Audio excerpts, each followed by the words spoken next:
ਹਾਂਜੀ ਦੋਸਤੋ, ਹੋਰਾਂ ਵਾਂਗੂ ਹਨੇਰਾ ਢੋਂਦੇ ਰਾਤ ਬਰਾਤੇ ਜੀ ਲੈਣਾ ਸੀ। ਦਿਲ ਨੂੰ ਜੇਕਰ ਅੱਗ ਨਾ ਲੱਗਦੀ, ਮੈਂ ਚਾਨਣ ਤੋਂ ਕੀ ਲੈਣਾ ਸੀ। वाह। ਜੇ ਰੂਹ ਦੇ ਲੰਗਾਰ ਨਾ ਲੈਂਦੇ, ਚੁੱਪ ਹੀ ਰਹਿੰਦੇ ਕੁਝ ਨਾ ਕਹਿੰਦੇ, ਜੇ ਕੱਲਾ ਦਾਮਨ ਹੀ ਫਟਦਾ ਅੰਦਰ ਵੜ ਕੇ ਸੀ ਲੈਣਾ ਸੀ। ਜੀ ਦੋਸਤੋ, ਪੰਜਾਬ ਸਾਹਿਤ ਅਕਾਦਮੀ ਵੱਲੋਂ ਤੁਹਾਡਾ ਬਹੁਤ-ਬਹੁਤ ਸਵਾਗਤ ਹੈ। ਅਸੀਂ ਇਹੋ ਜਿਹੇ ਉਦਾਸ ਮੌਸਮ ਦੇ ਵਿੱਚ ਸੰਕਟ ਕਾਲ ਤੇ ਅਸੀਂ ਸਿਰਲੇਖ ਦੇ ਤਹਿਤ ਪੰਜਾਬ ਸਾਹਿਤ ਅਕਾਦਮੀ ਦੇ ਇਸ ਪਲੇਟਫਾਰਮ ਤੇ ਲਗਾਤਾਰ ਜੁੜ ਰਹੇ ਹਾਂ ਤੇ ਅੱਜ 18ਵੀਂ ਕੜੀ ਹੈ ਸਾਡੇ ਇਸ ਲਾਈਵ ਸ਼ੋਅ ਦੀ। ਤੇ ਇਸ 18ਵੀਂ ਕੜੀ ਦੇ ਵਿੱਚ ਸੰਕਟ ਕਾਲ ਤੇ ਅਸੀਂ ਇਸ ਸਿਰਲੇਖ ਤਹਿਤ ਬਹੁਤ ਸਾਰੀਆਂ ਗੱਲਾਂ ਤੇ ਚਰਚਾ ਕਰਨ ਲਈ ਅੱਜ ਸਾਡੇ ਨਾਲ ਨੇ ਪੰਜਾਬੀ ਦੇ ਬਹੁਤ ਵੱਡੇ ਨਾਟਕਕਾਰ, ਫਿਲਮ ਨਿਰਦੇਸ਼ਕ, ਸਕ੍ਰਿਪਟ ਰਾਈਟਰ ਪਾਲੀ ਭੁਪਿੰਦਰ ਸਿੰਘ। ਪਾਲੀ ਭੁਪਿੰਦਰ ਸਰ, ਤੁਹਾਡਾ ਬਹੁਤ-ਬਹੁਤ ਸਵਾਗਤ ਹੈ ਜੀ। ਬਹੁਤ-ਬਹੁਤ ਸ਼ੁਕਰੀਆ ਕੁਲਦੀਪ ਜੀ, ਤੁਹਾਡਾ ਸਾਰਿਆਂ ਦਾ, ਸਾਰੇ ਸਾਥੀਆਂ ਦਾ ਮੈਨੂੰ ਆਪਣੇ ਵਿੱਚ ਸ਼ਾਮਲ ਕਰਨ ਲਈ। ਜੀ, ਇਸ ਦੇ ਨਾਲ ਸਿਰਜਣਾ ਦੇ ਪਲ ਦੇ ਰੂਪ ਦੇ ਵਿੱਚ ਸਾਡੇ ਨਾਲ ਨੇ ਸਾਡੇ ਅੱਜ ਦੇ ਦੌਰ ਦੀ ਸ਼ਾਇਰਾ ਸਰਬਜੀਤ ਕੌਰ ਜੱਸ। ਸਰਬਜੀਤ ਕੌਰ ਜੱਸ, ਤੁਹਾਡਾ ਵੀ ਸਵਾਗਤ ਹੈ। ਸਰਬਜੀਤ ਕੌਰ ਜੱਸ ਜੀ, ਜੀ ਡਾਕਟਰ ਸਰਬਜੀਤ ਕੌਰ ਸੋਹਲ ਹੋਰਾਂ ਦੀ ਪ੍ਰਧਾਨਗੀ ਦੇ ਵਿੱਚ ਤੇ ਡਾਕਟਰ ਸਤੀਸ਼ ਕੁਮਾਰ ਵਰਮਾ ਹੋਰਾਂ ਦੀ ਅਗਵਾਈ ਦੇ ਵਿੱਚ ਅਸੀਂ ਇਸ ਅੱਜ ਦੀ ਇਸ ਲੜੀ ਦੇ ਵਿੱਚ ਨੌਜਵਾਨਾਂ ਦੇ ਬਹੁਤ ਸਾਰੇ ਵਿਸ਼ੇ ਜਿਹੜੇ ਹੈਗੇ ਨੇ ਡਿਸਕਸ ਕਰਨੇ ਨੇ। ਇਸ ਤੋਂ ਪਹਿਲਾਂ ਕਿ ਅਸੀਂ ਗੱਲਬਾਤ ਕਰੀਏ, ਮੈਂ ਪਾਲੀ ਭੁਪਿੰਦਰ ਹੋਰਾਂ ਬਾਰੇ ਕੁਝ ਸੰਖੇਪ ਦੇ ਵਿੱਚ ਤੁਹਾਨੂੰ ਦੱਸਣਾ ਚਾਹੁੰਦਾ। ਇਹਨਾਂ ਦਾ ਬਹੁਤ ਸਾਰਾ ਕੰਮ ਹੈ ਪੰਜਾਬੀ ਨਾਟਕ ਤੇ ਰੰਗਮੰਚ ਦੇ ਵਿੱਚ। ਬਹੁਤ ਲੰਮੀ ਲਿਸਟ ਹੈ ਮੇਰੇ ਸਾਹਮਣੇ ਇਹਨਾਂ ਦੁਆਰਾ ਲਿਖੇ ਹੋਏ ਨਾਟਕਾਂ ਦੀ। ਯੂਥ ਫੈਸਟੀਵਲ ਤੋਂ ਇਹਨਾਂ ਨੇ ਸ਼ੁਰੂ ਕੀਤਾ ਤੇ ਉਸ ਤੋਂ ਬਾਅਦ ਫੁੱਲ ਲੈਂਥ ਪਲੇ ਇਹਨਾਂ ਨੇ ਲਿਖੇ ਬਹੁਤ ਸਾਰੇ, ਜਿਹਦੇ ਵਿੱਚ ਚੋਰ ਚੋਰੀ, ਮੰਜ਼ਿਲ ਅਜੇ ਵੀ ਦੂਰ ਹੈ, ਲੋਕ ਨਾਟਕ, ਜਦੋਂ ਮੈਂ ਸਿਰਫ ਔਰਤ ਹੁੰਦੀ ਹਾਂ, ਮਿੱਟੀ ਦਾ ਬਾਬਾ, ਤੁਹਾਡਾ ਕੀ ਖਿਆਲ ਹੈ, ਸਿਰਜਣਾ ਬਹੁਤ ਸਾਰੇ ਸਿਲੇਬਸਾਂ ਦੇ ਵਿੱਚ ਵੀ ਲੱਗਿਆ ਹੋਇਆ ਨਾਟਕ ਹੈ ਤੇ ਬਹੁਤ ਥਾਵਾਂ ਤੇ ਖੇਡਿਆ ਜਾਂਦਾ ਹੈ। ਇਸ ਤੋਂ ਇਲਾਵਾ ਵੱਡੇ ਨਾਟਕਾਂ ਦੇ ਵਿੱਚ ਟੈਰਰਿਸਟ ਦੀ ਪ੍ਰੇਮਿਕਾ, ਇਸ ਚੌਂਕ ਤੋਂ ਸ਼ਹਿਰ ਦਿਸਦਾ ਹੈ, ਮੈਂ ਭਗਤ ਸਿੰਘ ਅਤੇ ਮੈਂ ਫਿਰ ਆਵਾਂਗਾ, ਰਾਤ ਚਾਨਣੀ, ਤੁਹਾਨੂੰ ਕਿਹੜਾ ਰੰਗ ਪਸੰਦ ਹੈ, ਫੁੱਲਾਂ ਨੂੰ ਕਿਤਾਬਾਂ ਵਿੱਚ ਨਾ ਰੱਖੋ, ਚੰਦਨ ਦੇ ਉੱਲੇ, ਇਡੀਪਸ, ਇਹੋ ਜਿਹੇ ਹੋਰ ਬਹੁਤ ਸਾਰੇ ਨਾਟਕ ਨੇ ਜਿਨ੍ਹਾਂ ਨਾਲ ਪਾਲੀ ਸਰ ਨਾਟਕ ਦੇ ਰੰਗਮੰਚ ਤੇ ਰੂਬਰੂ ਹੁੰਦੇ ਨੇ। ਇਸ ਤੋਂ ਇਲਾਵਾ ਇਹਨਾਂ ਨੇ ਰੰਗਮੰਚ ਦੇ ਕਈ ਮੈਗਜ਼ੀਨ ਕੱਢੇ ਨੇ। ਰੰਗਮੰਚ ਨਾਂ ਦਾ ਮੈਗਜ਼ੀਨ ਪਹਿਲਾਂ ਕੱਢਿਆ, ਫਿਰ ਮੰਚਨ ਆਨਲਾਈਨ ਮੈਗਜ਼ੀਨ ਕੱਢਿਆ, ਨਾਟਕ ਦਾ ਇਨਸਾਈਕਲੋਪੀਡੀਆ ਇਹਨਾਂ ਨੇ ਤਿਆਰ ਕੀਤਾ, ਨਾਟਕ ਤੇ ਬਹੁਤ ਸਾਰੀ ਰਿਸਰਚ ਕੀਤੀ। ਕਹਿਣ ਦਾ ਭਾਵ ਨਾਟਕ ਦੇ ਖੇਤਰ ਦੇ ਵਿੱਚ ਇੱਕ ਸੰਸਥਾ ਵਰਗਾ ਕੰਮ ਹੈ ਪਾਲੀ ਭੁਪਿੰਦਰ ਸਿੰਘ ਹੋਰਾਂ ਦਾ। ਪਰ ਪਿਛਲੇ ਕੁਝ ਸਮੇਂ ਤੋਂ ਇਹਨਾਂ ਨੂੰ ਦੋ ਚੀਜ਼ਾਂ ਕਰਕੇ ਵੱਧ ਜਾਣਿਆ ਜਾਂਦਾ ਹੈ। ਇੱਕ ਤਾਂ ਇਹਨਾਂ ਨੇ ਨਾਟਕ ਤੋਂ ਫਿਲਮਾਂ ਵਾਲੇ ਪਾਸੇ ਪ੍ਰਵੇਸ਼ ਕੀਤਾ, ਇੱਕ ਨਵੇਂ ਮਾਧਿਅਮ ਦੇ ਵਿੱਚ ਪ੍ਰਵੇਸ਼ ਕੀਤਾ, ਭਾਵੇਂ ਇਹ ਹੈ ਉਹ ਵੀ ਦ੍ਰਿਸ਼ ਮਾਧਿਅਮ, ਪਰ ਉਹ ਇੱਕ ਕਿਸਮ ਦਾ ਨਵਾਂ ਮਾਧਿਅਮ ਹੈ। ਇਹਨਾਂ ਬਾਰੇ ਆਪਾਂ ਗੱਲਾਂ ਕਰਾਂਗੇ ਬਹੁਤ ਸਾਰੀਆਂ। ਪਰ ਦੂਜਾ ਇੱਕ ਹੋਰ ਜਿਹੜਾ ਫੀਲਡ ਹੈ ਉਹ ਹੈ ਫੇਸਬੁੱਕ ਦਾ। ਇਸ ਵੇਲੇ ਫੇਸਬੁੱਕ ਸਟਾਰ ਨੇ ਪਾਲੀ ਭੁਪਿੰਦਰ ਸਿੰਘ ਸਰ ਸਾਡੇ। ਹਰ ਮਸਲੇ ਤੇ ਬੇਬਾਕ ਟਿੱਪਣੀ ਜੇ ਕਿਤੋਂ ਲੱਭਣੀ ਹੋਵੇ ਤੇ ਤੁਰੰਤ ਲੱਭਣੀ ਹੋਵੇ ਤਾਂ ਪਾਲੀ ਭੁਪਿੰਦਰ ਹੋਰਾਂ ਦੀ ਗੱਲ ਤੇ ਜਾਇਆ ਜਾ ਸਕਦਾ ਹੈ। ਤੋ ਮਤਲਬ ਐਡਾ ਸਟੀਕ ਦ੍ਰਿਸ਼ਟੀਕੋਣ ਤੇ ਇਮੀਡੀਏਟਲੀ ਤੁਰੰਤ ਜਿਹੜਾ ਪ੍ਰਤੀਕਰਮ ਉਹ ਪਾਲੀ ਭੁਪਿੰਦਰ ਸਿੰਘ ਹੋਰੀ ਬਹੁਤ ਸਾਰੀਆਂ ਘਟਨਾਵਾਂ ਤੇ ਲਗਾਤਾਰ ਦਿੰਦੇ ਨੇ ਤੇ ਬੇਬਾਕ ਹੋ ਕੇ ਦਿੰਦੇ ਨੇ। ਸਰ, ਤੁਹਾਡਾ ਬਹੁਤ-ਬਹੁਤ ਸਵਾਗਤ ਹੈ। ਸਰਬਜੀਤ ਕੌਰ ਜੱਸ ਹੋਰਾਂ ਬਾਰੇ ਵੀ ਮੈਂ ਥੋੜੀ ਜਿਹੀ ਜਾਣਕਾਰੀ ਦੇ ਦਾਂ। ਸਰਬਜੀਤ ਕੌਰ ਜੱਸ ਹੋਰਾਂ ਦੀਆਂ 3 ਕਿਤਾਬਾਂ ਆਈਆਂ ਨੇ ਪੋਇਟਰੀ ਦੀਆਂ, ਜਿਹਦੇ ਵਿੱਚ ਬਲਦੀਆਂ ਸ਼ਾਮਾਂ, ਰਾਹਾਂ ਦੀ ਤਪਸ਼, ਸ਼ਬਦਾਂ ਦੀ ਨਾਟ ਮੰਡਲੀ। ਬਹੁਤ ਸਾਰੀਆਂ ਸੰਸਥਾਵਾਂ ਵੱਲੋਂ ਇਹਨਾਂ ਦਾ ਸਨਮਾਨ ਵੀ ਕੀਤਾ ਜਾ ਚੁੱਕਾ ਹੈ। ਸੋ ਅੱਜ ਆਪਾਂ ਇਹਨਾਂ ਦੋ ਮਹਿਮਾਨਾਂ ਨੂੰ ਸੁਣਾਂਗੇ। ਪਰ ਇਸ ਤੋਂ ਪਹਿਲਾਂ ਮੈਂ ਸਾਡੇ ਪ੍ਰਧਾਨ ਡਾਕਟਰ ਸਰਬਜੀਤ ਕੌਰ ਸੋਹਲ ਹੋਰਾਂ ਨੂੰ ਬੇਨਤੀ ਕਰਦਾ ਕਿ ਉਹ ਆਏ ਹੋਏ ਮਹਿਮਾਨਾਂ ਨੂੰ ਜੀ ਆਇਆਂ ਕਹਿਣ। ਡਾਕਟਰ ਸਰਬਜੀਤ ਕੌਰ ਸੋਹਲ ਜੀ। जी, बहुत शुक्रिया डॉक्टर कुलदीप दीप जी। जी, संकट काल ते ਸਾਹਿਤ ਦੀ ਲੜੀ ਦੇ ਵਿੱਚ ਅੱਜ ਸਾਡਾ 18ਵਾਂ ਜਿਹੜਾ ਪ੍ਰੋਗਰਾਮ ਹੈ ਸੰਕਟ ਕਾਲ ਤੇ ਅਸੀਂ। ਇਹਦੇ 'ਚ ਅਸੀਂ ਮਨੁੱਖਾਂ ਦੀ ਗੱਲ ਕਰਾਂਗੇ, ਆਲੇ ਦੁਆਲੇ ਦੀ ਗੱਲ ਕਰਾਂਗੇ। ਤੇ ਅੱਜ ਦੇ ਸਾਡੇ ਇਸ ਪ੍ਰੋਗਰਾਮ ਦੀ ਸ਼ੁਰੂਆਤ ਮੈਂ ਕਰਨਾ ਚਾਹਾਂਗੀ ਕਿ ਸਮੇਂ ਦੀ ਇਆਸ਼ੀ ਕਿ ਜ਼ਿੰਦਗੀ ਹੀ ਨਹੀਂ ਲੱਗਦੀ। ਸਮੇਂ ਦੀ ਇਆਸ਼ੀ ਕਿ ਜ਼ਿੰਦਗੀ ਹੀ ਨਹੀਂ ਲੱਗਦੀ, ਬਸ ਕਿਸੇ ਮੁਕੱਦਮੇ ਵਾਂਗ ਪੇਸ਼ੀਆਂ ਭੁਗਤਦਿਆਂ ਲੰਘਦੀ। ਗਵਾਹ ਬਣੋ ਜਾਂ ਭੁਗਤੋ ਪੇਸ਼ੀਆਂ, ਗਵਾਹ ਬਣੋ ਜਾਂ ਭੁਗਤੋ ਪੇਸ਼ੀਆਂ, ਜਗਮਗਾਉਂਦੇ ਹਨੇਰੇ 'ਚ ਫੈਸਲੇ ਦੀ ਉਡੀਕ ਕਵੀ ਤੇ ਮਨੁੱਖ ਦੀ ਕਸ਼ਮਕਸ਼ 'ਚ ਕਵਿਤਾ ਦੀ ਖਿੜਕੀ ਖੁੱਲਦੀ। ਜ਼ੁਲਮ ਦੀ ਅੱਤ ਜਦੋਂ ਹੁੰਦੀ, ਜ਼ੁਲਮ ਦੀ ਅੱਤ ਜਦੋਂ ਹੁੰਦੀ, ਵਿਦਰੋਹ ਦੀ ਮਸ਼ਾਲ ਫਿਰ ਜਗਦੀ। ਸੋ ਇਹ ਉਹ ਹਸਤੀਆਂ ਨੇ ਜੋ ਸਾਹਿਤ ਦੇ ਨਾਲ ਇੱਕ ਮਿਸਾਲ ਲੈ ਕੇ ਤੁਰਦੀਆਂ ਨੇ, ਜਿਹਦੇ ਨਾਲ ਲੁਕਾਈ ਦਾ ਰਾਹ ਰੁਸ਼ਨਾਇਆ ਜਾਂਦਾ ਆ। ਮੇਰੀ ਮੁਰਾਦ ਡਾਕਟਰ ਪਾਲੀ ਭੁਪਿੰਦਰ ਤੇ ਸਰਬਜੀਤ ਜਸ ਤੋਂ ਹੈ। ਡਾਕਟਰ ਕੁਲਦੀਪ ਦੀਪ ਜੀ ਨੇ ਬਹੁਤ ਸੋਹਣੀਆਂ ਗੱਲਾਂ ਇਹਨਾਂ ਦੇ ਸੰਬੰਧੀ, ਇਹਨਾਂ ਦੀਆਂ ਲਿਖਤਾਂ, ਇਹਨਾਂ ਦਾ ਸਾਹਿਤ ਨੂੰ ਦੇਣ ਯੋਗਦਾਨ ਔਰ ਸਮਾਜ ਦੇ ਵਿੱਚ ਇਹਨਾਂ ਦੀ ਆਨਲਾਈਨ ਜਿਹੜੀ ਪ੍ਰਤਿਭਾ ਹੈ ਉਸ ਦੇ ਵੀ ਬਾਰੇ ਚਾਨਣਾ ਪਾਇਆ ਗਿਆ।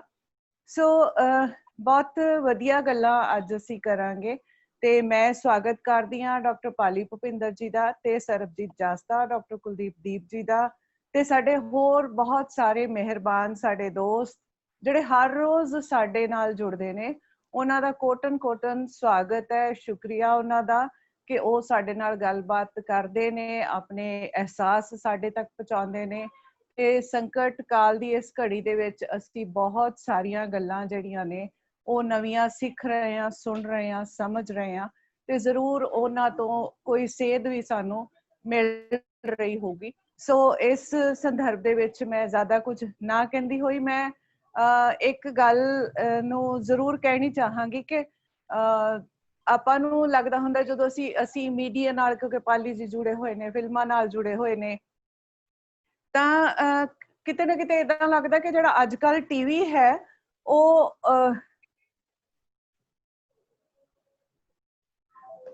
ਜਿਹੜਾ ਟੀਵੀ ਹੈ ਉਹ ਲੋਕਤੰਤਰ ਨੂੰ ਕਿਤੇ ਨਾ ਕਿਤੇ ਖਤਮ ਕਰ ਰਿਹਾ ਤੇ ਦੂਸਰੇ ਪਾਸੇ ਜਿਵੇਂ ਲੋਕਤੰਤਰ ਦੀ ਲੜਾਈ ਨੂੰ ਆਊਟਸੋਰਸ ਵੀ ਕੀਤਾ ਜਾ ਰਿਹਾ। ਸਾਰੀ ਜਿਹੜੀ ਕਹਾਣੀ ਆ ਉਹ ਦੋ ਧਿਰਾਂ ਦੇ ਵਿਚਾਲੇ ਚੱਲ ਰਹੀ ਹੁੰਦੀ ਆ, ਉੱਤਰ ਕਾਟੋ ਮੇਰੀ ਵਾਰੀ ਵਾਲੀ।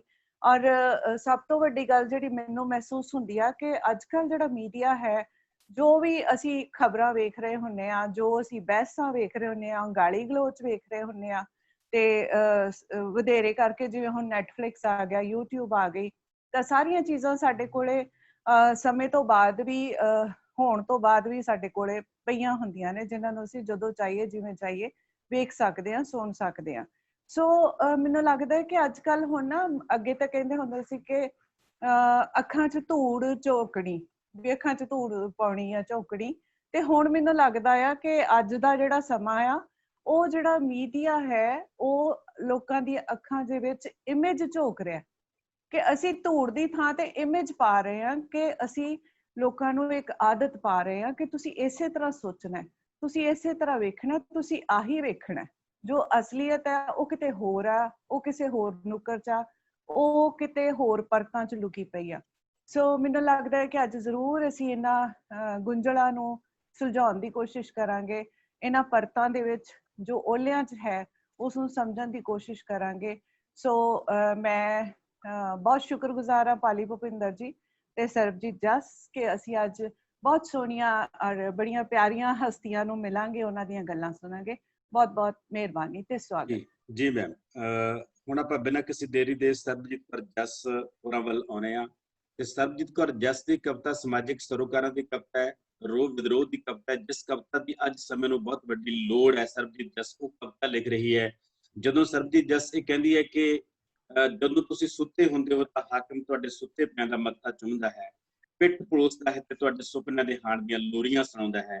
ਜਦੋਂ ਤੁਸੀਂ ਸੁੱਤੇ ਹੁੰਦੇ ਹੋ ਤਾਂ ਹਾਕਮ ਨੂੰ ਸਭ ਤੋਂ ਵੱਧ ਪਿਆਰੇ ਲੱਗਦੇ ਹੋ, ਪਰ ਜਦੋਂ ਤੁਸੀਂ ਅੰਗੜਾਈ ਭਰਦੇ ਹੋ ਤਾਂ ਹਾਕਮ ਦੀ ਸਾਰੀ ਮੁਹੱਬਤ ਮੁਸ਼ਕ ਕਾਫੂਰ ਵਾਂਗ ਉੱਡ ਜਾਂਦੀ ਹੈ।